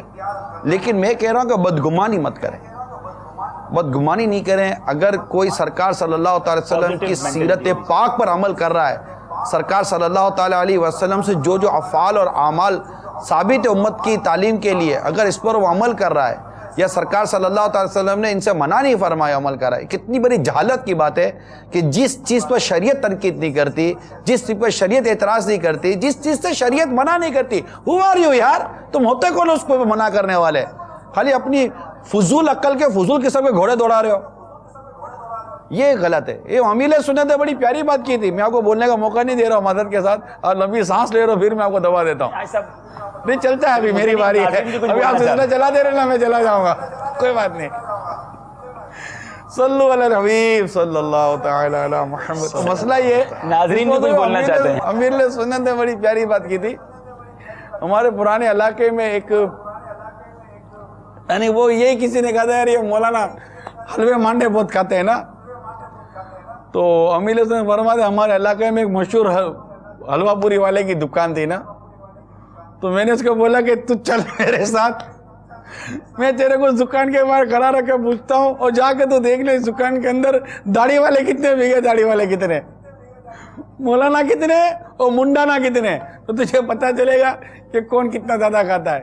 تو یہ غلط فہمیاں جو بدقسمتی سے دین، اسلام، مذہب کی روح سے دور کرنے کے لیے جس انداز سے عاشقان رسول جو مذہبی طبقہ ہے ان کے متعلق جس طرح کے مسکنسیپشنز پیدا کیے گئے ہیں ان کو سمجھنے کی ضرورت ہے. تھوڑی سی غلط فہمی آپ کے گھر میں آپ کا سکون برباد کر دیتی ہے. اتنے بڑے مذہبی طبقے کے بارے میں غلط فہمی آپ کو کتنا بڑا نقصان پہنچا سکتی ہے. لہذا پلیز میری مدنی التجا ہے, میرے مدنی چلے کے ناظرین, بہت بڑے خواجہ ہند کی یاد منانے کے لیے ہم جمع ہیں اور ان کا فیضان لیتے ہوئے بس یہ نیت کریں کہ ہم اللہ تبارک و تعالیٰ کے نیک بندوں سے محبت کریں گے. اللہ تعالیٰ جس کا حال نیکوں والا ہے, صالحین والا ہے, اس کے بارے میں بدگمانی نہیں کرنی چاہیے, اس کے بارے میں برے خیالات سے خود کو بچانا چاہیے. یہی سوچنا چاہیے یار یہ مطلب کیا English he is better than می, کیا کہیں گے انگلش میں آپ نے, یہ مجھ سے بہتر ہے. ہمیشہ یہی سوچنا چاہیے جی. اور یہ بات بہت اچھی آپ نے کی, جس کو شریعت نے منع نہیں کیا, ہم کون ہوتے ہیں اس کے بارے میں آرگیومنٹ کرنے والے یا اعتراض کرنے والے. ایسا کچھ کالز ہیں سلسلے میں شامل کرتے ہیں. جی جی آئیے کچھ کال سنتے ہیں. صلو علی الحبیب صلی اللہ تعالی علی محمد صلی اللہ علیہ وسلم. السلام علیکم ورحمۃ اللہ وبرکاتہ. وعلیکم السلام ورحمۃ اللہ وبرکاتہ. میرا نام محمد اکرم اطاری ہے, نور کالونی اویلی ڈکا سے عرض کر رہا ہوں. میرا شورا کی بارگاہ میں عرض ہے, الحمدللہ ہم خواجہ غریب نواز کا عرس منا رہے ہیں, یہ ہمارے لیے سعادت کی بات ہے. تو بعض لوگ حضور یہ کہتے ہیں کہ یہ جو خواجہ غریب نواز ہیں یا دیگر بزرگ ہیں, داتا علی حجویری رحمۃ اللہ علیہ اور بابا فرید رحمۃ اللہ علیہ, ان بزرگوں کا ذکر آپ اتنا کرتے ہیں, اس کی بجائے اللہ کا ذکر کرتے ہیں. دوسرا یہ پوچھنا چاہوں گا کہ کئی کسی نبی نے بھی کسی کی بیعت کی ہے. دوسرا اس کے بعد میں یہ عرض کروں گا کہ خواجہ غریب نواز رحمۃ اللہ علیہ کا کوئی اگر لنگر کرنا چاہے تو اس کی کیا نیتیں ہونی چاہیے. السلام علیکم ورحمۃ اللہ وبرکاتہ. وعلیکم السلام ورحمۃ اللہ وبرکاتہ. جی ایک اور کال دے دیں, پھر ایک ساتھ نگران شورا سے مدنی کھول لیتے ہیں. میں باب المدینہ کراچی سے بات کر رہا ہوں. میرا نگران شورا کی بارگاہ میں یہ سوال ہے کہ خواجہ غریب نواز رحمۃ اللہ تعالی علیہ کی کوئی کرامت سنا دیجیے. جزاک اللہ خیرا. السلام علیکم ورحمۃ اللہ وبرکاتہ. وعلیکم السلام ورحمۃ السلام ورحمۃ اللہ وبرکاتہ. جی ایک اور کال دے دیں. السلام علیکم ورحمۃ اللہ. وعلیکم السلام ورحمۃ اللہ وبرکاتہ. داؤد اطاری عرض کر رہا ہوں پنجاب سے. منقبت سنا دیجیے اگر خواجہ غریب نواز کے بارے. منقبت سنا دیجیے. انشاءاللہ منقبت آپ ضرور سلسلے میں شامل کریں گے. ایسا وہ اللہ کا ذکر کر لیں, بزرگوں کا ذکر اتنا کرتے ہیں, اس کی جگہ اللہ کا ذکر کر لیں. تو ہم تو بزرگوں کا ذکر کر رہے ہیں کہ کیونکہ انہوں نے اللہ کا ذکر اتنا کیا, اور ان کا ذکر کرنے کے پیچھے جو ہماری جو نیت پوشیدہ ہے وہ ظاہر ہے کہ وہ اللہ تعالیٰ کا قرب پانا ہے. اللہ تعالیٰ جب اپنے نیک بندوں کا ذکر قرآن میں کر رہا ہے, کتنے نیک بندوں کا ذکر اللہ نے قرآن میں کیا ہے. تو اگر قرآن ایسے تو نماز پڑھتے رہیں گے تو کتنا نیک لوگوں کا ذکر آئے گا, لوگوں کا ذکر آئے گا, عام لوگوں کا بھی ذکر آتا ہے. تو یہ تو مطلب میں نے کہا نا کہ اصل میں بس یہ وہ ایک ذہنی کے اندر وہ ایک عجیب و غریب قسم کی غلط فہمیاں پیدا ہوئی ہیں, اور کچھ بھی نہیں. آدمی اللہ تعالیٰ کے نیک بندوں کا ذکر تو اللہ تعالیٰ نے خود قرآن میں کیا, اور جہاں اللہ کے نیک بندوں کا ذکر ہوتا ہے وہ اللہ کی رحمتوں کا نزول ہوتا ہے. سبحان اللہ سبحان اللہ. اور تم میرا چرچا کرو, تم میرا ذکر کرو, میں تمہارا چرچا بلند کروں گا. تو یہ ان لوگوں کا چرچا بلند کیا ہے رب نے, جس کی دنیا چرچا کر رہی ہے. یہ لوگوں کے واقعات اور حالات کے تو قائل امام اعظم تھے, بزرگان دین تھے, کہ ان کے حالات اور واقعات بیان کیے گئے اور ان کے حالات اور واقعات سنے گئے. اس سے ہمارے کردار اور ہمارے اخلاق کے اندر ترقی ہوتی ہے. کیا ذکر صحابہ نہیں ہے؟ جب ذکر صحابہ کریں گے تو یہ کیا ہوگا؟ تو ذکر صحابہ بھی اللہ تعالیٰ کے نیک بندوں کا ذکر ہے.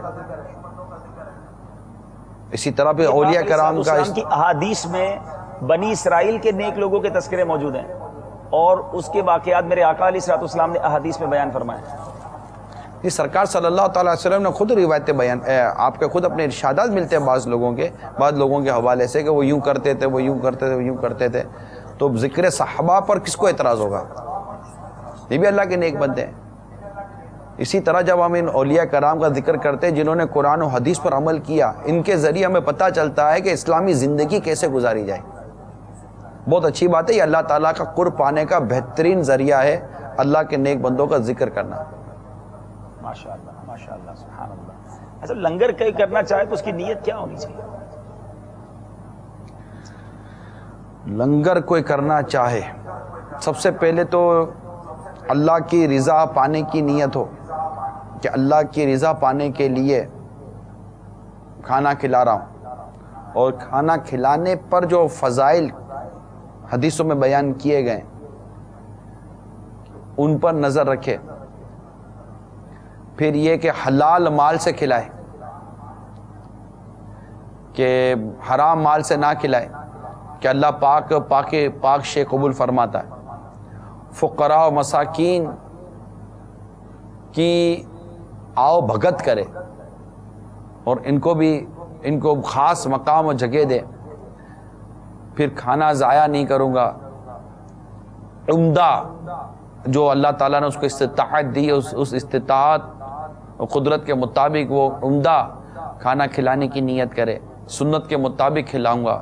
اس طرح کی اچھی نیت کریں اللہ تعالیٰ کا قرب پانے کے لیے، اور اس کا ثواب اللہ تعالیٰ کے پیارے حبیب صلی اللہ تعالیٰ علیہ وسلم کی بارگاہ میں پیش کروں گا، اور آپ کے وسیلے سے تمام مومن مومنات اور جن کے لیے بالخصوص اصال ثواب کیا جا رہا ہے ان کو اصال ثواب کرے. اس میں بہت برکتیں ہیں، مطلب تنگی دور ہوتی ہے، پریشانیاں دور ہوتی ہیں، خوشحالی آتی ہے، محبت پیدا ہوتی ہے. اعلیٰ حضرت امام اہل سنت نے تو غالباً اس کے 25 سے زیادہ فوائد گنتی کروائیں. سبحان اللہ سبحان اللہ. اچھا بھی لنگر میں ایک نئی اصطلاح، ایک نئی ٹرمینالوجی دعوت اسلامی نے متعارف کرائی ہے، لنگر رسائل. یہ تھوڑا سا اس کو بھی ڈیفائن کریں، یہ کیا ہے؟ جس لنگر کا آپ نے پہلے سوال کیا تھا وہ بدن کی غذا ہے، اور لنگر رسائل یہ روح کی غذا ہے. اس سے باطنی اصلاح ہوتی ہے، ظاہر کی بھی اصلاح ہوتی ہے. تو اس میں یہ کہ جو مقتۃ المدینہ کے رسالے وغیرہ ہیں یہ اسلامی بھائی لیتے ہیں اور اس کو تقسیم کرتے ہیں، مفت تقسیم کرتے ہیں تاکہ عام مسلمانوں تک، عاشقان رسول تک یہ مواد اور لٹریچر پہنچے اور یہ اس کو پڑھیں اور معلومات حاصل کر اپنی اصلاح کا ذریعہ بنائیں. اپنی فضائل دعا یہ دکھا رہے ہیں. کفن کی واپسی ہے، آقا کا مہینہ ہے. اب کوئی کفن کی واپسی پڑھے گا تو اس کو رجب المرجب کی کتنی اہمیت کا پتہ چلے گا. روزے رکھے گا، عبادت کرے گا، گناہ سے بچے گا. فیضان رمضان ہے ماشاءاللہ، اب رمضان مبارک کی آمد ہے. اللہ کرے اللہ ہمارے مخیر اسلامی بھائیوں کو توفیق دے کہ یہ ہزاروں کتابیں مقتۃ المدینہ سے لے کر مفت تقسیم کر دیں اور اسلامی بھائی اس کو پڑھیں تاکہ پتہ چلے کہ رمضان کیا ہے، رمضان کی اہمیت کیا ہے، اس کے فضائل کیا ہیں، روزے کیسے بچانے ہیں، سحری افطاری کے احکام، تراویح کے احکامات، بہت کچھ ہے اس کتاب میں. بلکہ امیل سنت کا تو یہ مدنی پھول ہمیں عطا کیا گیا ہے کہ تمام اسلامی بھائیوں سے یہ مدنی التجا ہے کہ ماہ رمضان کی آمد سے پہلے فیضان رمضان کتاب کا مکمل مطالعہ کر لینے کی مدنی التجا ہے. انشاءاللہ. ایسا سوال ہے کرامت کے حوالے سے آپ سے پوچھیں گے انشاءاللہ کہ کرامت کے کچھ بارے میں اگر بھی ہماری کلیریفیکیشن کیجئے، کچھ مدنی پھول عطا فرمائیں. لیکن اگر چند اشعار پہلے منقبت کے پڑھ لیتے ہیں جی. یہ شان ہے میرے خواجہ کی، یہ شان ہے میرے خواجہ کی، یہ شان ہے میرے خواجہ کی، یہ شان ہے میرے خواجہ کی. خواجہ کی میرے خواجہ کی، خواجہ کی میرے خواجہ کی، یہ شان ہے میرے خواجہ کی، یہ شان ہے میرے خواجہ کی، یہ شان ہے میرے خواجہ کی، یہ شان ہے میرے خواجہ کی. بے خوف خدا کا نام لیا، یہ شان ہے میرے خواجہ کی. بے خوف خدا کا نام لیا، یہ شان ہے میرے خواجہ کی. اسلام کا یوں پرچار کیا، اسلام کا یوں پرچار کیا، یہ شان ہے میرے خواجہ کی، یہ شان ہے میرے خواجہ کی، یہ شان ہے میرے خواجہ کی. شان ہے میرے خواجہ کی، یہ شان ہے میرے خواجہ کی، خواجہ کی میرے خواجہ کی، خواجہ کی میرے خواجہ کی یہ شان ہے میرے خواجہ کی، یہ شان ہے میرے خواجہ کی، یہ شان ہے میرے خواجہ کی، یہ شان ہے میرے خواجہ کی۔ جے پال وہ جو کی جادوگر خواجہ کے قدموں میں گر کر، جے پال وہ جوگی جادوگر خواجہ کے قدموں میں گر کر رو رو کے توبہ کرنے لگا، رو رو کے توبہ کرنے لگا۔ یہ شان ہے میرے خواجہ کی، یہ شان ہے میرے خواجہ کی، یہ شان ہے میرے خواجہ کی، یہ شان ہے میرے خواجہ کی، یہ شان ہے میرے خواجہ کی۔ لاکھوں کو دین کی دعوت دی، گفتار سے ان کو ہدایت دی، لاکھوں کو دین کی دعوت دی، گفتار سے ان کو ہدایت دی۔ یوں مردہ دلوں کو زندہ کیا، یوں مردہ دلوں کو زندہ کیا۔ یہ شان ہے میرے خواجہ کی، یہ شان ہے میرے خواجہ کی، یہ شان ہے میرے خواجہ کی، یہ شان ہے میرے خواجہ کی، یہ شان ہے میرے خواجہ کی۔ خواجہ کی میرے خواجہ کی، خواجہ کی میرے خواجہ کی، یہ شان ہے میرے خواجہ کی، یہ شان ہے میرے خواجہ کی۔ ایسے محدث و عالم تھے کہ آپ نے مسجد نبوی میں، ایسے محدث و عالم تھے کہ آپ نے مسجد نبوی میں برسوں تک درس حدیث دیا، برسوں تک درس حدیث دیا۔ یہ شان ہے میرے خواجہ کی، یہ شان ہے میرے خواجہ کی، یہ شان ہے میرے خواجہ کی، یہ شان ہے میرے خواجہ کی، یہ شان ہے میرے خواجہ کی۔ خواجہ کی میرے خواجہ کی، خواجہ کی میرے خواجہ کی، خواجہ کی میرے خواجہ کی، یہ شان ہے میرے خواجہ کی، یہ شان ہے میرے خواجہ کی، یہ شان ہے میرے خواجہ کی۔ ماشاء اللہ، یہ شان ہے میرے خواجہ کی۔ کتنے ایسا واقعات بیان کر دیے انہوں نے نا، کئی کرامتوں کا ذکر کر دیا، کرامتوں کا ذکر کر دیا، ان کی علمیت کا ذکر کر دیا، ان کی برکتوں کا ذکر کر دیا، ان کی تبلیغ دین نیکی کی دعوت کا ذکر کر دیا، ان کی کرامتوں کا ذکر کر دیا، کفار کے مطلب قبول اسلام اور نہ جانے کتنا ذکر کر دیا۔ یہ دو چار شعروں میں تو انہوں نے جیسے کہ موضوع پورا کر دیا۔ چلیں ابھی کوزے میں دریا بھر دیا، ہم چلے جائیں سر، پھر کیا کریں؟ کیا کریں، سارا پڑھ دیا انہوں نے تو۔ ماشاء اللہ، چلے ایسا، ماشاء اللہ۔ اب ایسا کرامت کیا کروں؟ آپ کچھ کرامت کے بارے میں ارشاد فرمائیں۔ آپ کو پہلے تو یہ بتائیں سر، کرامت یہ اس پر بھی کنفیوژنز ہے نا، تو کچھ مدنی پھول عطا فرمائیں۔ اللہ اللہ، کرامت کے بارے میں فتاوی رضویہ شریف میں چند مدنی پھول میرے آقا اعلیٰ حضرت امام علیہ سنت نقل کی ہیں، وہ میں اپنے ساتھ لایا ہوں۔ میرے پاس سامنے اعلیٰ حضرت امام علیہ سنت کے فتاوی رضویہ کی جلد 21ویں ہے، 21، اور شریعت و طریقت کا موضوع ہے۔ اس میں اعلیٰ حضرت عین المکاشفہ رضی اللہ تعالیٰ عنہ فرماتے ہیں کہ متعلق لکھتے ہیں ان کا قول کہ کرامت، صفحہ نمبر بھی بتا دیں۔ حق سبحانہ کے نام بر یعنی محسن کی بارگاہ سے آتی ہے، تو اس سے صرف ابرار نیکوکار ہی پاتے ہیں، یعنی کرامت کو پانے والے نیکوکار ہوتے ہیں۔ اور وہ دو قسم ہیں، ایک کو کہتے کرامت محسوسہ، یہ انشاءاللہ آپ سمجھ جائیں گے مدنی چینل کے ناظرین بھی، اور ایک ہے کرامت معنوی، یعنی محسوسہ کو یوں سمجھیے کہ جو عوام جس کو کرامتیں کا بہت کہتے ہیں، کسی نے دل کی بات جان لی، گزشتہ یا موجودہ یا آئندہ کی خبریں اس نے دے دیں. اسی طرح پانی پہ چلنا، ہوا پر اڑنا، صدہا منزلیں، سینکڑوں منزلوں کو ایک ہی قدم میں طے کر لینا،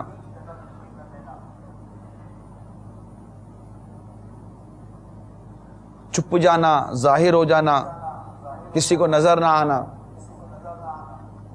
یہ سب کرامتیں جو عوام میں یہ بہت اس کو پذیر ہے، عوام ان کو کرامت کہتی ہیں. لیکن میرے اعلیٰ حضرت امام اہل سنت آگے نقل کرتے ہیں بزرگ کا قول، اور کرامت معنویہ کو صرف خواص پہچانتے ہیں. یہ پہچان، یہ سمجھنے کی ضرورت ہے میرے مدنی چینل کے ناظرین جو تمام اس پر موجود ہوں، اور وہ یہ ہے کہ اپنے نفس پر آداب شرعیہ کی حفاظت رکھے، اپنی نفس پر آداب شریعت کی حفاظت رکھے، عمدہ خصلتیں حاصل کرنے اور بری عادتوں سے بچنے کی توفیق دیا جائے، تمام واجبات ٹھیک ادا کرنے پر التزام رکھے، لازمی طور پر ادا کرے. پھر فرماتے ان کرامتوں میں مکر و استدراج کو دخل نہیں، اور کرامتیں جنہیں عوام پہچانتے جیسا میں نے پہلے بیان کیا، ان سب میں مکر نہاں کی مداخلت ہو سکتی ہے، یعنی اس میں مکر داخل ہو سکتا ہے، یعنی جھوٹ دھوکہ فریب اس میں ہو سکتا ہے. پھر یہ بھی ضروری ہے کہ وہ ظاہری کرامتیں استقامت کا نتیجہ ہوں، یا خود استقامت پیدا کریں، ورنہ کرامت نہ ہوگی.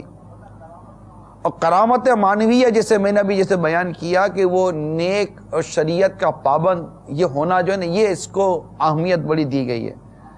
اس میں مکر و استدراج کی مداخلت نہیں، اس لیے کہ علم ان کے ساتھ ہے. علم کا شر خود ہی تجھے بتائے گا کہ ان میں مکر کا دخل نہیں، دھوکے کا دخل نہیں. تو یہاں پر میں یہ ضرور عرض کروں گا میرے مدنی چینل کے ناظرین کو، اس کو کہتے ہیں نا کہ جینے کی خواہش ہے تو کچھ پہچان پیدا کر. تو سب سے بنیادی بات ہے نا، وہ ہے شریعت کی پابندی، فرائض و واجبات کی پابندی. اس کو مدنی چینل کے ناظرین یاد رکھیں کہ جیسے کہ بزرگ کا واقعہ ہے کہ ایک نوجوان ان کی بڑی ولایت کے چرچے سنے تھے، اور کہا چلو چلیں گے، کوئی دیکھیں گے واقعات کرامتیں ان کی. چند دنوں تک وہ بزرگ کے پاس رہا، پھر کہنے لگا میں چلتا ہوں، مجھے کچھ خاص نظر نہیں آیا آپ میں جیسے لوگ عموماً دیکھنا چاہتے ہیں. ہم نے فرمایا کہ تو یہ کیا خاص نظر آنا تھا؟ میں تو کرامت دیکھنے آیا تھا حضرت آپ کی. کیا کرامت دیکھتا؟ وہ عوامی تھا. حضرت نے فرمایا کہ کیا تو نے اس پورے وقت میں جو تو نے میرے ساتھ گزارے مجھ سے کوئی خلاف شریعت کام کرتا دیکھا؟ نہیں حضور یہ نہیں دیکھا. کبھی اس سے بڑھ کر تجھے کیا کرامت دکھا دو؟ تو ایک تو وہ کرامت ہے، کرامت محسوسہ، کہ اگر اللہ تعالیٰ کے اولیاء کرام سے اس طرح کے واقعات ہوتے ہیں، مگر اس طرح کے واقعات اگر کسی ولی سے نہ ہو اور عام مومنین سے ہو تو وہ معاونت کہلاتے ہیں. لیکن اگر ایسے واقعات کسی فاسق و فاجر وغیرہ یا اس کے آگے بڑھ جائیں ہو تو وہ استدراج کہلاتا ہے. تو اس طرح کی چیزیں ہوتی ہیں. تو میرے مدنی چینل کے ناظرین اب یہ دیکھیے کہ شریعت کی پابندی یہ سب سے اہم ہے، سنت پر عمل کرنے والا، جو سرکار صلی اللہ تعالی علیہ وسلم کی سنتوں پر عمل کرنے والا، پھر عالم ہو. یا یاد رکھیے کوئی ولی جاہل نہیں ہے. یہ ولی ہو اور جاہل ہو یہ نہیں ہو سکتا. ولی عالم ہی ہوگا، یا اللہ تبارک و تعالیٰ اس سے ولایت عطا کرنے سے قبل علم عطا فرما دے گا. تو یہ چند مدنی پھول کرامت کے حوالے سے یاد رکھیے گا. میرے خواجہ غریب نواز رحمۃ اللہ تعالیٰ علیہ کی ان کی کرامت محسوسہ بھی موجود ہیں، کرامت معنویہ بھی موجود ہیں۔ اب کرامت معنویہ اگر ایک شخص کے اندر ہے، جس کو میں نے دوسری کرامت کا جو دیا استقامت دین پر، شریعت پر جو استقامت ہے، اب اس کے ساتھ جو دوسری جو خرق عادت، جو عادت سے ہٹ کر جو چیزیں ہوتی ہیں وہ اگر نظر آتی، تو چونکہ ان کا عمل بتا رہا، پھر ان کے دلائل، ان کے جو دعوے ہیں ان پر وہ دلائل پر وہ چیزیں آتی ہیں، تو یہ تھوڑا سا کرامت کے متعلق میں نے کہا کہ اگر کوئی اللہ نہ کرے کہیں مس کنسیپشنز ہوں، کوئی کنفیوژن ہو تو وہ دور کر دی جائے۔ ایسا اس میں شیخ الاسلام حضرت سیدنا زکریہ انصاری علیہ رحمۃ اللہ الباری فرماتے ہیں، اور یہ ان کا فرمان ہمارے مکتبۃ المدینہ کی مطبوعہ کتاب فیضان کمالات اولیاء کے صفحہ نمبر 45 پر موجود ہے۔ ایسا ولی جس سے کرامت کا ظہور نہ ہوا، کبھی وہ صاحب کرامت ولی سے افضل ہوتا ہے، کیونکہ افضل ہونے کا مدار یقین کی زیادتی پر ہے، کرامت پر نہیں۔ کئی ایسے اولیاء گزرے ہیں جن سے بظاہر، جو آپ نے کہا نا کرامت معنوی الگ ہے، تو اب کون کرامت کا وہ ظہور ہوا ہی نہیں جو لوگ دیکھتے ہیں، تو ضروری نہیں کہ جس سے کرامت کا ظہور نہ ہوا وہ کم افضل ہے، اور جس سے کرامت کا ظہور ہوا وہ افضل ہے۔ اسد بھائی، یہ مدنی پھول آج ہمیں عطا فرمائے کہ قرآن و حدیث کی روشنی میں کوئی کرامت کا ثبوت ہو، تاکہ مزید ہمارے یوں سمجھ لیں ایمان تازہ ہو۔ جی بالکل، اللہ تبارک و تعالی نے قرآن مجید فرقان حمید میں مختلف کرامات کا ذکر فرمایا ہے، بالخصوص جو پچھلی امتوں کے اولیاء گزرے۔ قرآن پاک میں کرامات کا ذکر ہے۔ بالکل، یعنی کرامت ایک ایسی چیز نہیں ہے کہ جس کی جو بنیاد ہے صرف واقعات ہیں، یا یہ بھی ہو سکتا ہے کسی کے ذہن میں سوال ہو کہ یہ تو سب واقعات ہی بیان ہو رہے ہیں، تو اصل جو کرامت کا استدلال ہے اور ثبوت ہے وہ قرآن اور حدیث سے ہے، بقیہ اس کے ضمن کے اندر جو ہے وہ واقعات بیان کیے جاتے ہیں۔ قرآن مجید فرقان حمید میں اللہ تبارک و تعالی نے سورہ نمل میں حضرت آصف بن برقیہ رحمۃ اللہ تعالی علیہ کا، جو حضرت سلمان علی نبینا علیہ الصلوۃ والسلام کے ایک وزیر تھے، بڑے قریبی ساتھی تھے، اور ان کی امت کے ایک ولی تھے، تو ان کا جو واقعہ وہاں پر بیان کیا ہے، تخت بلقیس کو پلک جھپکنے سے پہلے آپ کے دربار میں حاضر کرنے کا، اور آیات کے اندر اس کا تذکرہ ہے، تو یہ بہت ہی واضح کرامت کا ثبوت ہے۔ کون ہے جو تخت بلقیس کو اتنی دیر میں لے آئے؟ ایک درباری کھڑا ہوتا ہے اور کہتا ہے کہ میں اتنی دیر میں لے آؤں گا، فرماتے ہیں کہ نہیں مجھے اس سے بھی جلدی چاہیے۔ دوسرا کہتا ہے میں اتنی جلدی لے آؤں گا، فرمایا نہیں مجھے اس سے بھی جلدی چاہیے۔ اور پھر آصف بن برقیہ رحمۃ اللہ تعالی علیہ نے عرض کی کہ آپ کی پلک جھپکنے سے پہلے وہ حاضر ہوگا، اور ایسا ہو گیا، اور اس کو قرآن نے بیان کیا۔ تو یہ بالکل بعین ہی وہی کرامت کا واقعہ ہے کہ خرق عادت، اتنے لمبے چوڑے اور وزنی تخت کا اتنے سینکڑوں ہزاروں میل سے پلٹ کر آ جانا اور آپ کے دربار کے اندر اس کا حاضر ہو جانا، تو یہ ایک بہت بڑی کرامت ہے۔ اور دوسرا، حضرت مریم کی جو کرامت قرآن مجید میں بیان فرمائی، اس کو قرآن مجید فرقان حمید میں بیان کیا گیا کہ جب حضرت سیدنا زکریہ علیہ نبینا علیہ الصلوۃ والسلام آپ کے پاس تشریف لاتے تو آپ کے پاس پھل دیکھتے، اور وہ پھل جو ہے وہ بے موسم کے ہوتے، یعنی گرمیوں کے اندر سردیوں کے پھل دیکھتے اور سردیوں کے اندر گرمیوں کے پھل دیکھتے۔ جب آپ نے پوچھا کہ اے مریم یہ پھل کہاں سے ہیں، تو آپ نے ارشاد فرمایا کہ یہ اللہ تبارک و تعالیٰ کی جانب سے ہیں، اور وہ جو پھل تھے وہ جنتی پھل تھے، اور بے موسم کے پھل کا آ جانا جس کا ظاہری کوئی سبب نہیں۔ ظاہر ہے کہ اس زمانے کے اندر نہ کولڈ اسٹور ہوتے تھے کہ اب فی زمانہ بے موسمی پھل پائے جاتے ہیں، لیکن اس زمانے کے اندر پھر بغیر کسی ظاہری سبب کے پایا جانا، اچانک آ جانا، تو یہ آپ کی کرامت کے باب کے اندر اس کو بیان کیا گیا ہے۔ اسی طرح احادیث مبارکہ کے اندر بھی پچھلی امتوں کے واقعات کو، سے پہلے اگر مدنی چل کے ناظرین کو وہ آیات بھی سنا دی جی جائیں ماشاءاللہ، جس پہ یہ ذکر ہے، جس پہ حضرت سلیمان علیہ نبینا علیہ الصلوۃ والسلام کے جو حوالی تھے، آپ کے ساتھی تھے، اور وہ اللہ کے ایک نیک بندے تھے، اور ان کو اللہ تبارک و تعالیٰ نے ایک ایسا کمال عطا فرمایا کہ تخت بلقیس بہت دور سے، بہت بڑا ٹریول تھا یہ جی، سینکڑوں ہزاروں کلومیٹر دور تھا، اور اس کا باقاعدہ تخت کا جو وزن ہے اور تخت کی جو لمبائی ہے اور تخت کی جو چوڑائی ہے وہ بھی مفسرین کرام نے بیان فرمائی، ہزاروں جو ہے وہ کلو جو وزنی وہ تخت تھا، اور ہزاروں کلومیٹر دور سے جو ہے اس کو پلک جھپکنے سے پہلے آپ کے دربار کے اندر حاضر کر دیا گیا۔ آئیے سنتے ہیں میرے مدنی چینل کے ناظرین، ایمان کو تازہ کیجیے، رب کا پیارا کلام ایک اللہ کے نیک بندے کی کرامت کو کس طرح بیان فرماتا ہے۔ بسم اللہ الرحمن الرحیم۔ قال يا أيها الملأ أيكم يأتيني بعرشها قبل أن يأتوني مسلمين قال عفريت من الجن أنا آتيك به قبل أن تقوم من مقامك وإني عليه لقوي أمين قال الذي عنده علم من الكتاب أنا آتيك به قبل أن يرتد إليك طرفك فلما رآه مستقرا عنده قال هذا من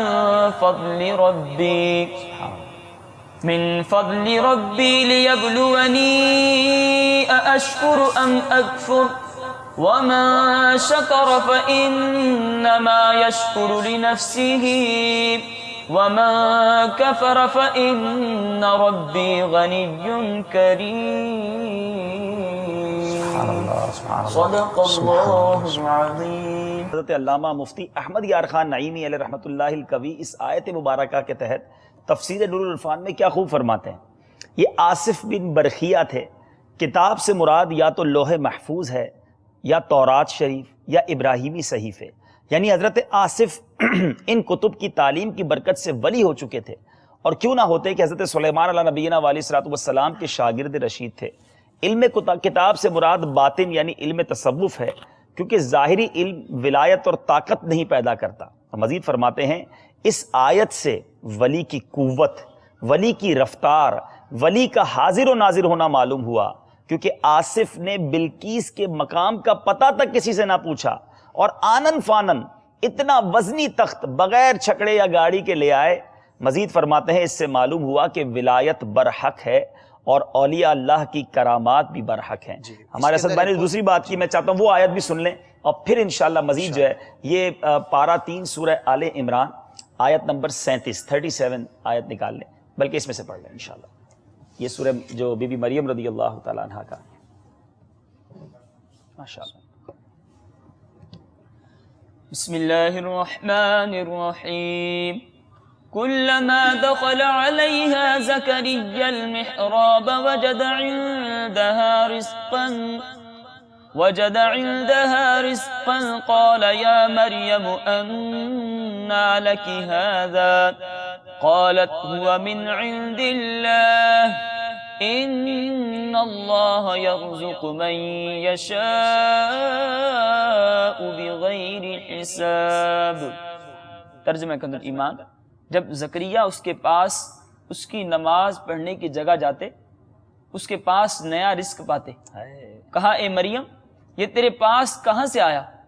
بولی وہ اللہ کے پاس سے ہے، بے شک اللہ جسے چاہے بے گنتی دے۔ سبحان اللہ، سبحان اللہ، سبحان اللہ۔ قرآن شریف کی آیات کے ذریعے اور بھی مقامات ہیں، جی اسد بھائی کیا فرمائیں گے؟ جی ماشاءاللہ، احادیث کے اندر تذکرہ ہے، جی، اور اسی طرح صحابہ کرام کی کرامات ہیں۔ سیدنا فاروق اعظم رضی اللہ تعالیٰ عنہ کا وہ مشہور واقعہ حضرت ساریہ کو جو ارشاد فرمایا، اسی طرح حضرت علی رضی اللہ تعالیٰ عنہ کی کرامات، عثمان غنی رضی اللہ تعالیٰ عنہ کی، تمام ہی مشہور صحابہ کرام کی جن کی سیرت ہمیں کتابوں میں ملتی ہے، اس کے اندر بطور خاص ایک ان کی کرامات کا باب بھی ضرور ذکر ہوتا ہے۔ بلکہ یہاں تک علماء کرام نے ارشاد فرمایا کہ کرامت جو ہے، خرق عادت واقعے کا رونما ہونا، یہ گویا کہ معجزات کا تتمہ ہے، یعنی اس کو مکمل کرنے والا ہے ایک طرح سے، کیونکہ اب کسی نبی نے قیامت تک نہیں آنا۔ ہمارے آخری نبی آقا صلی اللہ تعالی وسلم پر سلسلہ نبوت جو ہے وہ ختم ہو چکا، تو چونکہ یہ کرامات جو ہیں وہ اس دین کی درست ہونے پر اور اس کے حق ہونے پر دلیل ہوا کرتی ہیں، تو چونکہ اب کسی نبی نے نہیں آنا لیکن اس دین نے قیامت تک باقی رہنا ہے، اس لیے اس امت کے اولیاء سے کرامات کا ظہور گزشتہ امتوں کے مقابلے میں بہت زیادہ ہوتا ہے، اور یہ قیامت تک سلسلہ جاری رہے گا۔ اور اس کے اندر ایک اور حکمت جو بیان کی ہے، کیونکہ ہر زمانے کے اندر اس طرح کے لوگ پائے جاتے ہیں کہ جو عجب و غریب شعبدے کرتے ہیں، ان میں سے غیر مسلم بھی ہوتے ہیں، لوگوں کو اپنی طرف مائل کرتے ہیں۔ تو جس طرح سے نبی کا معجزہ اس کی نبوت کی دلیل ہوا کرتا ہے، اسی طرح سے ولی کی کرامت جو ہے اس کی طرف لوگوں کو راغب کرتی ہے، اور جب لوگ اس کی طرف راغب ہوں گے تو پھر نتیجتاً وہ اس کے دین کی طرف اور اس کے ایمان کی طرف اور اس کے بتانے کی طرف جو ہے وہ مائل ہوں گے۔ تو کرامت کا ظہور یہ تو بہت ہی حکمتوں والا ایک کام ہے، جس کی وجہ سے اللہ تبارک و تعالی اپنے دین کو لوگوں کے دلوں میں مزید فوقیت عطا فرماتا ہے، اور مزید اس کی طرف جو ہے محبت جو لوگوں کی بڑھتی ہے۔ بلکہ یہاں پر میں ایک اور واقعہ نقل کرنا چاہوں گا کہ کرامت جو ہے بیسیکلی یہ کسی بھی ولی کی روح کی طاقت ہوا کرتا ہے، ماشاءاللہ۔ اور اللہ تبارک و تعالیٰ کے اولیاء کرام اپنی روحانیت کی بدولت کرامات کا ظہور کیا کرتے ہیں۔ بعض اوقات ان کے ارادے سے ہوتی ہے اور بعض اوقات وہ ارادہ نہیں بھی کرتے، لیکن اللہ تبارک و تعالیٰ کی جانب سے ان سے اس طرح کے اعمال کا جو ہے وہ ظہور ہو جاتا ہے۔ ایک واقعہ کتابوں میں لکھا ہے کہ ایک شخص جو ہے وہ جنگل میں جا رہا تھا، اچانک دیکھتا ہے کہ ایک بہت بڑا منچ لگا ہوا ہے، ایک اسٹیج لگا ہوا ہے جہاں پر کچھ لوگ بیٹھے ہوئے ہیں، شراب کے جام چل رہے ہیں اور رقاصائیں جو ہے وہ رقص کر رہی ہیں، اور ایک بہت بڑا ان کے درمیان جو ہے روشنی کا ایک کہیے کہ موم بتی یا لالٹین وغیرہ جل رہا ہے۔ اب وہ کہتا ہے کہ میں نے سوچا کہ میں اس محفل کو کس طرح سے ختم کروں۔ اب اس نے سوچا کہ اگر میں ان رقاصاؤں کو مارتا ہوں تیر تو ان کے جو محافظین ہیں وہ مجھے گرفتار کر لیں گے، اگر میں کسی اور پر تیر چلاتا ہوں تب بھی کچھ لوگ جو دیگر موجود ہیں وہ مجھے پکڑ لیں گے، میں عذاب کا مصیبت کا شکار ہو جاؤں گا۔ تو اس نے کہا کیوں نہ رات کا وقت ہے میں اس بتی کو اور اس روشنی کو گل کر دوں تاکہ یہ سارا منظر ختم ہو جائے۔ تو اب اس نے جیسے ہی تیر کمان پہ چڑھایا، نشانہ تاک کر اس نے تیر مارا، اس نے اپنی طرف سے اس روشنی کی طرف وہ تیر پھینکا تھا۔ جیسے ہی تیر وہاں پہنچتا ہے اچانک اندھیرا چھا جاتا ہے۔ جب وہ شخص قریب پہنچتا ہے تو وہاں پہ نہ اسٹیج ہے، نہ کوئی شخص موجود ہے، اور نہ ہی وہاں پر کچھ اور چیز موجود ہے، بلکہ وہ تیر ایک پرندے کی آنکھ کے اندر پیوستہ ہے۔ تو لکھنے والوں نے لکھا کہ یہ سارا جو شوبدہ تھا، جو تماشا تھا، وہ اس پرندے کی روح کی وجہ سے تھا۔ تو جب ایک پرندے کی روح کے اندر اتنی طاقت ہے، وہ بھی ایک مخلوق ہے، تو ایک انسان کی روح کی طاقت کیا ہوگی؟ پھر انسانوں میں جو مومن ہے، جو پکا مسلمان ہے، اس کی روح کتنی مضبوط ہوگی، اور پھر ان کے اندر بھی جو اولیاء کرام ہیں، جو پاک ہیں، صاف ہیں، ان کی روحانیت مضبوط ہوا کرتی ہے، تو ان کی روح کس قدر مقبول اور مضبوط ہوا کرے گی۔ تو اللہ تبارک و تعالیٰ ان کو روحانیت کی وجہ سے یہ کرامات کا تحفہ جو ہے وہ ماشاءاللہ ماشاءاللہ۔ قرآن پاک کی آیات احادیث کے ذریعے ہم نے سنا، نگران شورا نے فتاوی رضویہ کے بڑی پیاری عبارتوں کے ذریعے ہمیں سمجھایا کہ کرامت کہتے کس کو ہیں، اور اس کا ثبوت قرآن و حدیث سے موجود ہے۔ بخاری شریف کی ایک حدیث پاک بھی میں نے آپ کو سنانی ہے، ایمان تازہ کر دے گی وہ حدیث پاک کہ میرے آقا علیہ الصلوۃ والسلام نے کیا کرامت کس کی بیان کی۔ اور آج ہمارے ساتھ ماشاءاللہ ایک اور نعت خواں بھی تشریف لے آئے ہیں، ہم نے ان سے منقبت بھی سننی ہے، بلکہ آج میری نیت ہے کہ ہمارے نعت خواں اسلامی بھائی سے ہم خواجہ صاحب کی ایک کرامت بھی سنیں گے۔ لیکن پہلے لیتے ہیں آپ کی کالز اور پھر انشاءاللہ مزید اپنے سلسلے کو آگے چلاتے ہیں۔ کچھ کالز شامل کرتے ہیں۔ صلو علی الحبیب صلی اللہ تعالی علی محمد صلی اللہ علیہ وسلم۔ السلام علیکم ورحمۃ اللہ وبرکاتہ۔ وعلیکم السلام ورحمۃ اللہ وبرکاتہ۔ محمد رمضان اتاری بات کر رہا ہوں بلال پور بصیر پور سے۔ نعت سنا دیجئے مجھے در پہ پھر بلانا مدنی مدینے والے۔ السلام علیکم ورحمۃ اللہ وبرکاتہ۔ وعلیکم السلام ورحمۃ اللہ وبرکاتہ۔ جی انشاءاللہ اگلی کال دے دیجئے۔ السلام علیکم ورحمۃ اللہ وبرکاتہ۔ وعلیکم السلام ورحمۃ اللہ وبرکاتہ۔ میر محمد بلوچستان بارکھن سے۔ بس ایک ہی دن ہے مدینہ دیکھو۔ سبحان اللہ سبحان اللہ ماشاء اللہ۔ چلتے ہیں نعت خواہ اسلام بھائی کی طرف. ہمیں منقبت بھی سنا دیں, کچھ کلام بھی سنائیں, اور اس کے بعد انشاءاللہ میں نے بخاری شریف کی حدیث پاک آپ کو پیش سنانی ہے انشاءاللہ, اور اس کے بعد ہم شروع کریں گے خواجہ خواجگان خواجہ غریب نواز رحمۃ اللہ تعالی علیہ کی کچھ کرامات. یہ سلسلہ انشاءاللہ ہمارا جاری رہے گا. چلتے ہیں نعت خواہ اسلامی بھائی کی طرف.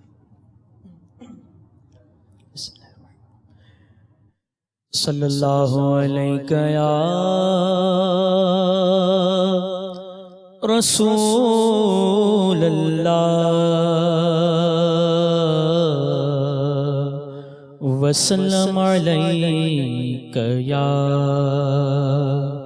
حبیب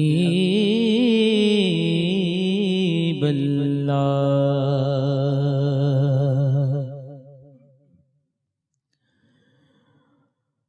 آخری عمر ہے کیا رونق دنیا دیکھوں, اب تو بس کہ ہی دھن ہے, اب تو بس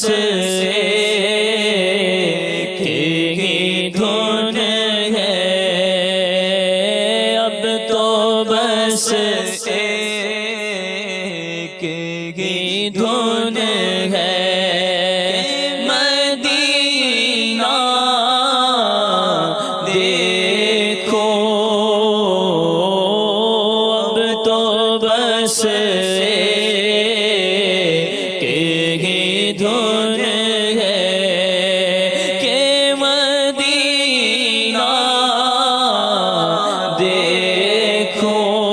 حاجیوں کے بن رہے ہیں قافلے, پھر یا نبی پھر نظر میں پھر گئے حج کے مناظر, یا نبی کر رہے ہیں جانے والے حج کی پھر تیاریاں, رہ نہ جاؤں میں کہیں, کر دو کرم پھر یا نبی. آپ ہی اسباب آقا پھر مہیا کیجئے, پھر دکھا مدینے کے مناظر, یا نبی اب تو بس کہ دھن ہے ہماری, اب تو بس کہ دھن ہے کہ مدینہ دیکھو, اب تو بس کہ دھن ہے. ہر سو ہے اظہار مدینے والے کا, نورانی دربار مدینے والے کا. ہر سو ہے اظہار مدینے والے کا, نورانی دربار مدینے والے کا. لے کے چلو اب مجھ کو مدینے, لے کے چلو, لے کے چلو, ہاں لے کے چلو, ہاں لے کے چلو اب مجھ کو مدینے, لے کے چلو. میں تو ہوں بیمار مدینے والے کا, نورانی دربار مدینے والے کا. سب سے بڑی ہے شان مدینے والے کی, سب سے بڑی ہے شان مدینے والے کی, سب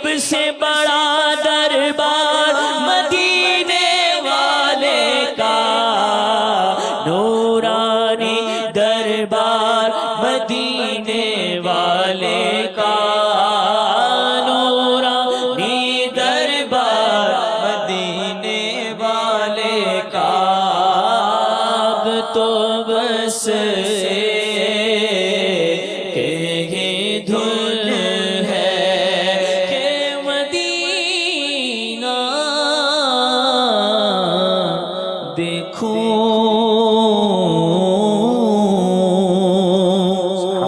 سبحان اللہ، منقبت کے کچھ اشعار. سبحان اللہ. خواجہ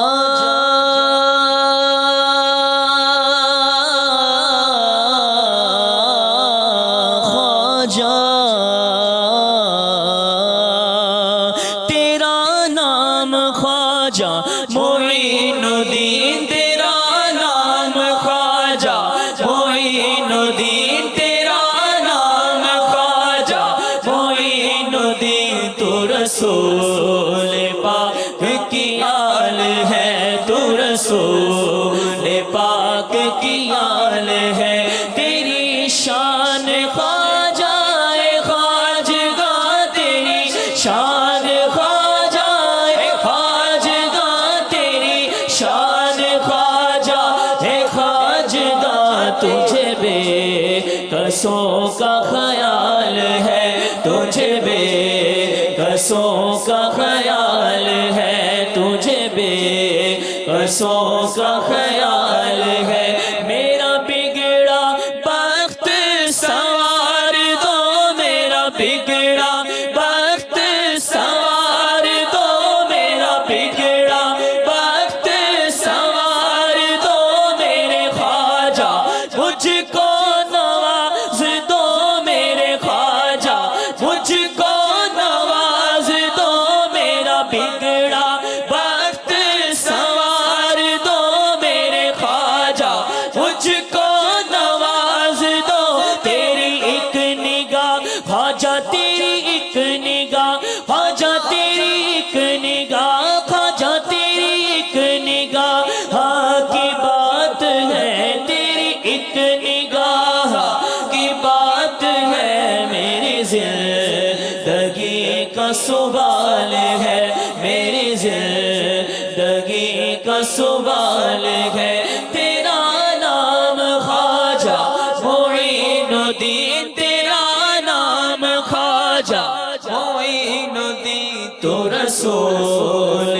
پاک کی آل ہے، تو رسول پاک کی آل ہے، تو رسول پاک کی آل ہے، میں ہوں سائل، میں ہوں منگتا، یا خواجہ میری جھولی بھر دو، یا خواجہ میری جھولی بھر دو، یا خواجہ میری جھولی بھر دو، یا خواجہ میری جھولی بھر دو، یا خواجہ میری جھولی بھر دو، ہاتھ بڑھا کر ڈال دو ٹکڑا، ہاتھ بڑھا کر ڈال دو ٹکڑا، ہاتھ بڑھا کر ڈال دو ٹکڑا، یا خواجہ میری جھولی بھر دو، کیونکہ یہاں بھیک ملتی ہے بے گمان،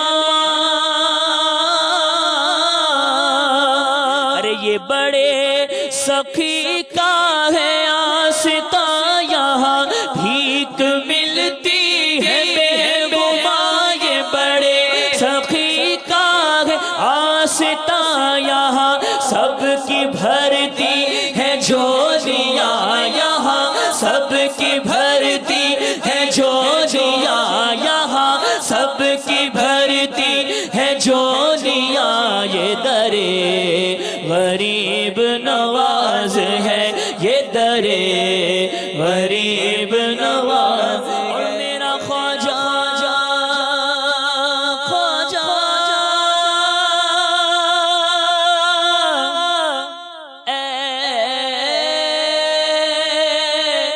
ہند کے راجا میرے خواجہ میرا خواجہ میرا خواجہ عطائے رسول ہے میرا خواجہ عطائے رسول ہے میرا خواجہ عطائے رسول ہے وہ بہارے چشت کا پھول ہے وہ بہارے چشت کا پھول ہے وہ بہارے گلشن فاطمہ وہ بہارے گلشن فاطمہ چمنے علی کا نہال ہے چمنے علی کا نہال ہے تیرا نام خواجہ معین الدین تیرا نام خواجہ معین الدین تو رسول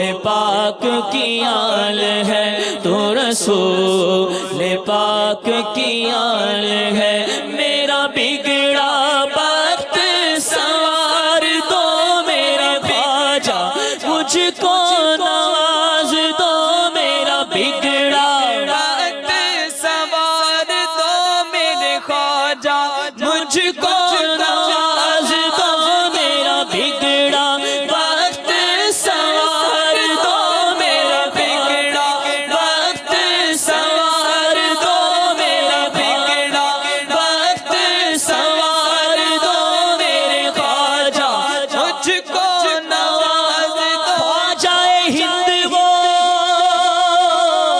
دربار ہے آلہ تیرا کبھی محروم نہیں مانگنے والا تیرا میرا بگڑا وقت سوار دو میرا خواجہ مجھ کو نواز دو میرا بگڑا وقت سوار دو میرے خواجہ مجھ کو نواز دو تیری ایک نگاہ خواجہ تیری ایک نگاہ خواجہ تیری ایک نگاہ خواجہ تیری ایک نگاہ خواجہ تیری ایک نگاہ ہاں کی بات ہے میری زندگی کا سوال ہے میری زندگی کا سوال ہے میری زندگی کا سوال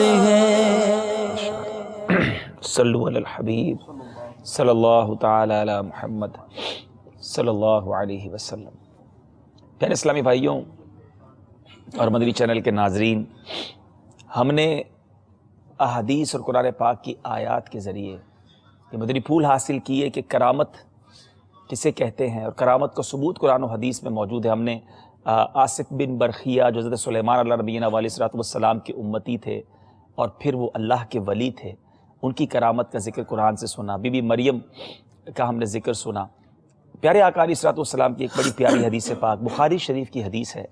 سیدنا ابو ہریرہ رضی اللہ تعالیٰ عنہ راوی ہیں۔ اللہ کے محبوب دانائے غیوب منزہ عن العیوب صلی اللہ تعالیٰ علیہ وسلم نے ارشاد فرمایا، بنی اسرائیل میں جریج نام کا ایک عبادت گزار شخص تھا۔ وہ ایک روز اپنی عبادت گاہ میں نماز پڑھ رہا تھا کہ اتنے میں اس کی ماں نے آ کر اسے آواز دی، لیکن اس نے جواب نہ دیا اور دل میں یوں کہا کہ اے اللہ، نماز پڑھوں یا ان کا جواب دوں؟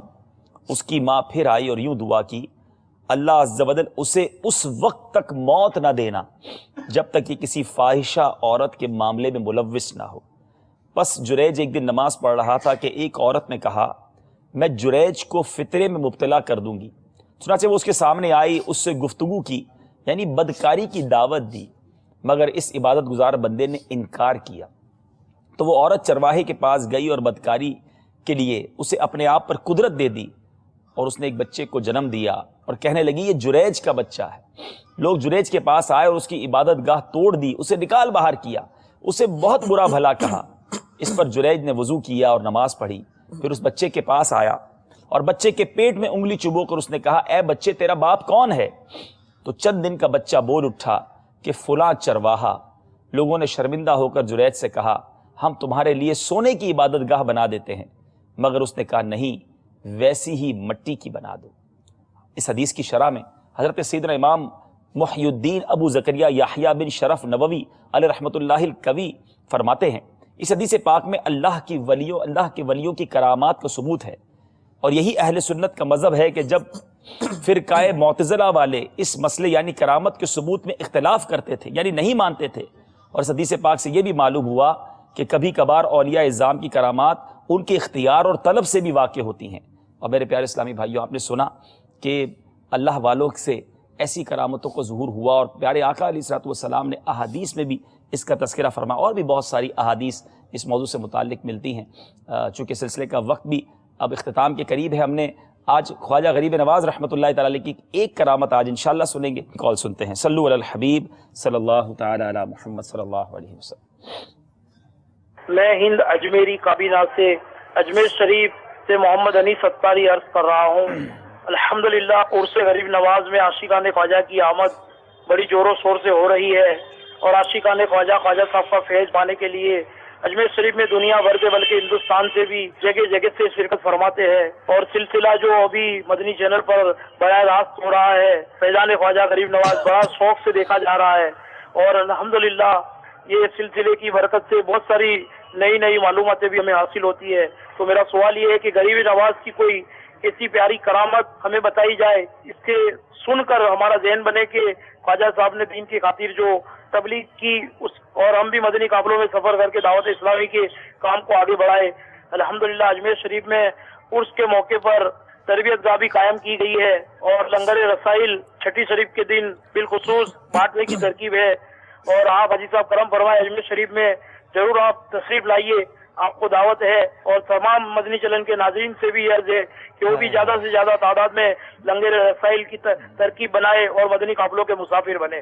السلام علیکم ورحمۃ اللہ وبرکاتہ۔ ورحمۃ اللہ وبرکاتہ۔ اس جگہ کی دعوت دے رہے ہو بھائی جہاں آنے کو ہم خود تڑپ رہے ہیں۔ اجمیر شریف جانے کو کون عاشق اولیاء نہیں چاہے گا؟ بریلی شریف جانا ہے انشاءاللہ، بمبئی جانا ہے جہاں پر انشاءاللہ حاجی علی کا مزار ہے، اللہ نے چاہا تو، اور بھی بہت سارے مزارات ہیں جہاں انشاءاللہ حاضری دینے کی تمنا ہے، اور انشاءاللہ وہ دن آئے گا کہ خواجہ صاحب کی چھٹی وہاں جا کر منائیں گے، وہاں جا کر انشاءاللہ سلسلہ ریکارڈ کریں گے، مدنی چل کے ناظرین کو دکھائیں گے۔ لیکن اجمیر والوں آپ تو وہاں موجود ہیں، ہمیں وہاں کے مناظر بھیجیں تاکہ ہم اپنے ناظرین کو دکھائیں۔ ہمارے نعت خواں اسلام سے گزارش ہے، کرامت انہوں نے بھی پوچھ لی ہے۔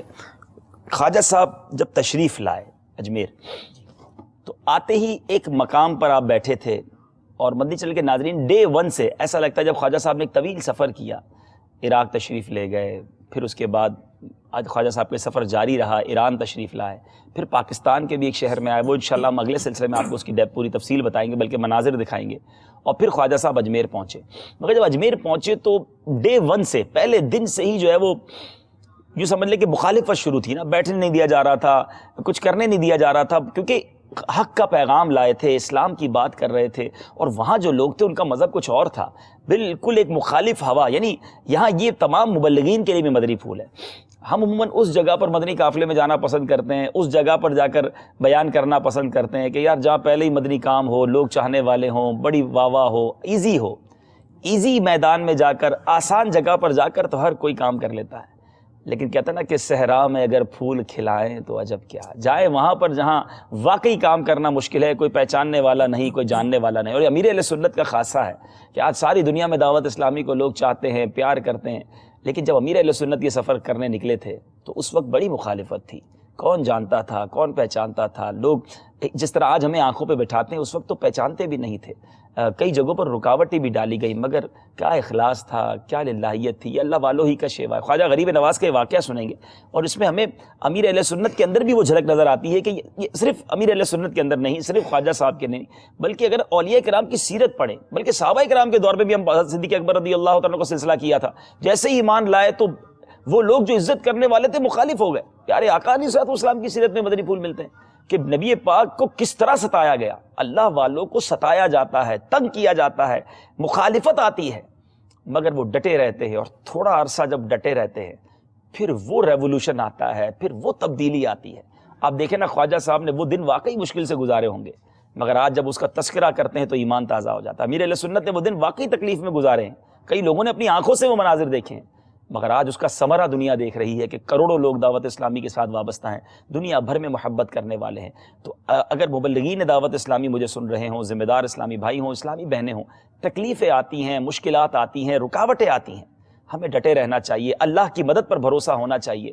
یہ مشکلیں ختم ہو جاتی ہیں اور پھر جو راحتیں آتی ہیں وہ الحمدللہ بڑی دیر پا ہوتی ہیں۔ جی حضور کچھ کرامت کی طرف چلیں۔ امیر اہل سنت نے اپنے رسالے خوفناک جادوگر اور دیگر حکایات میں یہ کرامت تحریر کی کہ سیدنا خواجہ غریب نواز رحمۃ اللہ تعالی علیہ جب مدینۃ الہند اجمیر شریف تشریف لائے تو اولاً ایک پیپل کے درخت کے نیچے تشریف فرما ہوئے۔ یہ جگہ وہاں کے کافر راجہ پرتھوی راج چوہان کے ہونٹوں کے لیے مخصوص تھی۔ راجہ کے کارندوں نے آ کر آپ رحمۃ اللہ تعالی علیہ پر روب جھاڑا اور بے ادبی کے ساتھ کہا کہ آپ لوگ یہاں سے چلے جائیں کیونکہ یہ جگہ راجہ کے ہونٹوں کے بیٹھنے کی جگہ ہے۔ خواجہ صاحب رحمۃ اللہ تعالی نے فرمایا اچھا ہم لوگ جاتے ہیں، تمہارے اونٹ یہیں بیٹھیں۔ چنانچہ اونٹوں کو وہاں بٹھا دیا گیا۔ صبح ساربن آئے اور اونٹوں کو اٹھانا چاہا لیکن باوجود ہر طرح کی کوشش کے اونٹ نہ اٹھے۔ ساربن نے ڈرتے جھجکتے حضرت سیدنا خواجہ صاحب رحمۃ اللہ تعالی علیہ کی خدمت سراپا کرامت میں حاضر ہو کر اپنی گستاخی کی معافی مانگی۔ ہند کے بے تاج بادشاہ حضرت سیدنا غریب نواز رحمۃ اللہ علیہ نے فرمایا جاؤ، خدا عز و جل کے حکم سے تمہارے اونٹ کھڑے ہو گئے۔ جب ساربن واپس ہوئے تو واقعی سب اونٹ کھڑے ہو چکے تھے۔ کیا بات ہے، کیا بات ہے، اونٹ بیٹھے رہیں گے تو بیٹھے ہی رہ گئے، پھر فرمایا کہ جاؤ اللہ کے حکم سے کھڑے ہو گئے تو کھڑے ہو گئے۔ اور یہ یوں سمجھ لیں انٹری تھی خواجہ صاحب کی، یعنی جس جگہ بیٹھے تھے وہاں جا کے کہا اٹھ جائیں بھائی، کیوں اٹھ جائیں، یہ ہمارے راجہ کے اونٹ بیٹھنے کی جگہ ہے۔ تو فرمایا ٹھیک ہے پھر اونٹ بیٹھے رہیں گے، اور پھر بیٹھے رہ گئے اور پھر معافی تلافی ہوئی۔ تو یہ واقعات کا ایک تسلسل ہے کہ مشکلات آتی گئیں اور ایسی ایسی کرامتوں کا ظہور ہوا کہ پھر وہاں کے رہنے والوں کے دلوں پر یوں سمجھ لیں ایک ہیبت طاری ہو گئی، ایک بات سمجھ آنے لگی کہ دیر از سم تھنگ اسپیشل۔ یہ کوئی نارمل شخصیت نہیں ہے، یہ کوئی نارمل سا ایک غریب سا ایک ایسا سادہ لباس والا آدمی نہیں ہے کہ جس کو ہم جو چاہیں گے مولڈ کر دیں گے، جہاں چاہیں گے بھیج دیں گے۔ خواجہ صاحب کی پھر ذات سے جن کرامتوں کا ظہور ہوا، آپ کے الفاظ کی جو تاثیر ہوئی، جو آپ نے باتیں کی اور لوگوں کے دلوں میں وہ اثر کرتی چلی گئیں، ریولوشن آتا چلا گیا، مدنی انقلاب برپا ہوتا چلا گیا، لوگ کلمہ پڑھ کر مسلمان ہوتے چلے گئے۔ یہ داستان بہت طویل ہے، انشاءاللہ مزید اس پر اگلے سلسلے میں بات کریں گے اور مدنی پھول لیں گے کہ کمال تھا۔ یعنی خواجہ صاحب وہ شخصیت تھے جیسے کہتے ہیں نا کہ جاتے ہی انقلاب برپا ہونا شروع ہو گیا، اور یہ پہلا واقعہ تھا جو وہاں جا کر اجمیر میں ہوا۔ تو بہرحال کرامات کی ایک طویل داستان ہے خواجہ غریب نواز رحمۃ اللہ تعالی علیہ کی۔ چونکہ اجمیر سے کال تھی اور ہم سے کرامت کے بارے میں پوچھا، ہم نے کرامت سنی کہ خواجہ صاحب کے کرامت ایک یہ بھی تھی کہ ایک پورے تالاب کو، ایک حوض کو ایک چھاگل کے اندر، ایک یوں سمجھ لیں کہ کوزے میں دریا بند کرنا ایک محاورہ ہے، ایسا کیا ہوا تھا، کچھ ارشاد فرمائیں۔ اجمیر شریف میں بہت مشہور ایک تالاب تھا جی، اس کا نام انا ساگر تھا۔ خواجہ غریب نواز علیہ رحمہ کے مریدین اس تالاب پر غسل کرنے کے لیے تشریف لے گئے۔ اب جب غیر مسلموں نے دیکھا کہ مسلمان ہمارے تالاب پر آ گئے تو انہوں نے شور مچا دیا کہ مسلمان جو ہیں وہ ہمارے تالاب کو ناپاک کر دیں گے معاذ اللہ۔ مریدین بغیر غسل کیے واپس لوٹ آئے اور سارا ماجرا آ کر خواجہ غریب نواز علیہ رحمہ کی خدمت میں عرض کر دیا۔ خواجہ غریب نواز علیہ رحمہ نے اپنے ایک مرید کو ایک چھاگل یعنی مٹی کا ایک برتن دیا اور حکم دیا کہ اس مٹی کے برتن کو تالاب سے بھر کر لے آؤ۔ اب چونکہ وہ برتن خواجہ غریب نواز علیہ رحمہ کا دیا ہوا تھا، جیسے ہی ان کے مرید نے وہ برتن تالاب میں ڈالا تو سارا کا سارا تالاب کا پانی اس برتن میں سما گیا، وہ کوزہ تالاب خالی ہو گیا۔ اب جب لوگوں کو پانی نہ ملا تو اب وہ لوگ جو ہے وہ مجبوراً حضور خواجہ غریب نواز علیہ رحمہ کی خدمت میں حاضر ہوئے اور اپنی پریشانی کا اظہار کیا۔ تو خواجہ صاحب علیہ رحمہ نے دوبارہ اپنے خادم کو حکم دیا کہ جاؤ اور اس مٹی کے برتن کو، چھاگل کو دوبارہ تالاب میں انڈیل دو۔ اب جیسے ہی اس خادم نے حکم کی تعمیل کی اور وہ جو مٹی کا برتن تھا تالاب میں ڈالا تو تالاب ویسے پورا کا پورا بھر سبحان گیا. اللہ سبحان اللہ سبحان اللہ. یعنی وہاں بھی معافی مانگی، بے قرار ہوئے تو خواجہ صاحب نے پھر کرم کیا. یعنی اب آپ یہ سوچیں، یہ واقعی عقل میں آنے والی باتیں نہیں ہیں، لیکن اللہ والوں کی شان ہوا کرتی ہے کہ ایک ہی برتن میں پورا تالاب جو ہے وہ آ گیا، کیونکہ انہوں نے استعمال نہیں کرنے دیا. تو اللہ والوں کی شان میں گستاخی کبھی نہیں کرنی چاہیے، ان کی باتوں کو ڈینائی نہیں کرنا چاہیے. صحیح جواب دینے والوں کے نام دے دیجیے ہمیں جناب. ماشاءاللہ جی کچھ فرما رہے ہیں عارف بھائی.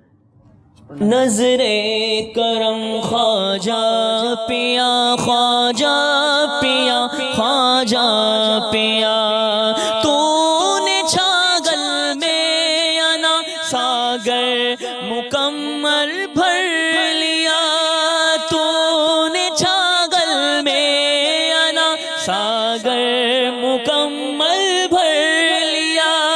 شان تیری مرحبا خواجہ پیا، خواجہ پیا، نظر کرم خواجہ پیا، نظر کرم خواجہ پیا.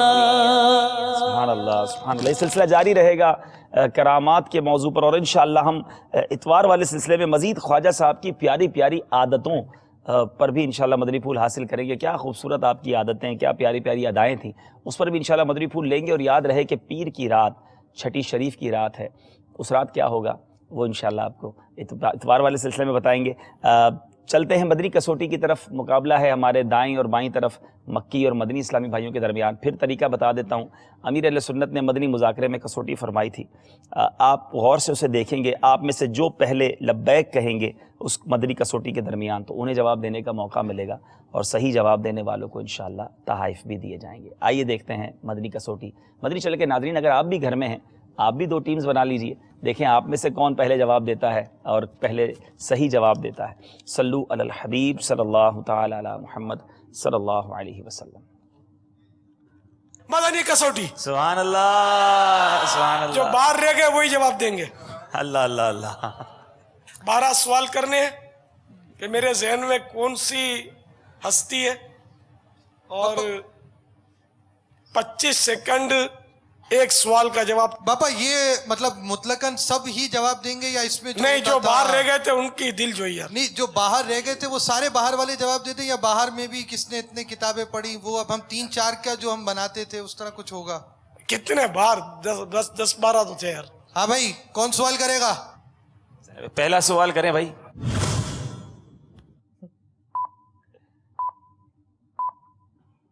باپا کیا وہ انبیاء کرام علیہم السلام میں سے ہیں؟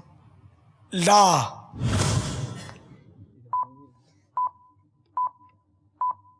کیا وہ مردوں میں سے؟ نعم. 2 سوال ہو گئے.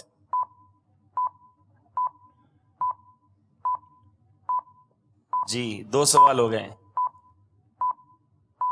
بابا جان کیا ان کا تعلق صحابہ کرام علیہ رضوان میں سے ہے؟ لا.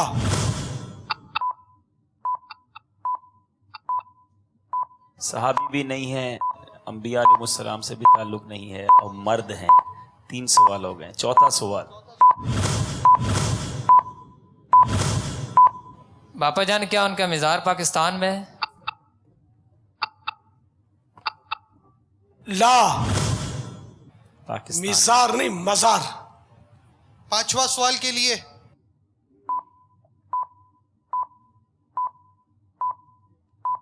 باپا وہ کیا قرون ثلاثہ میں سے ہیں؟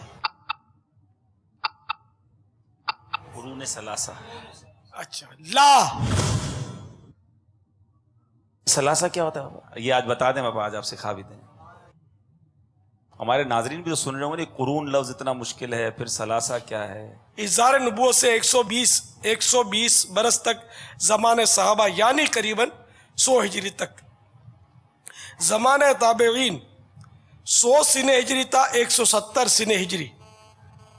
زمانہ تبع تابعین 170 سنہ ہجری سے 220.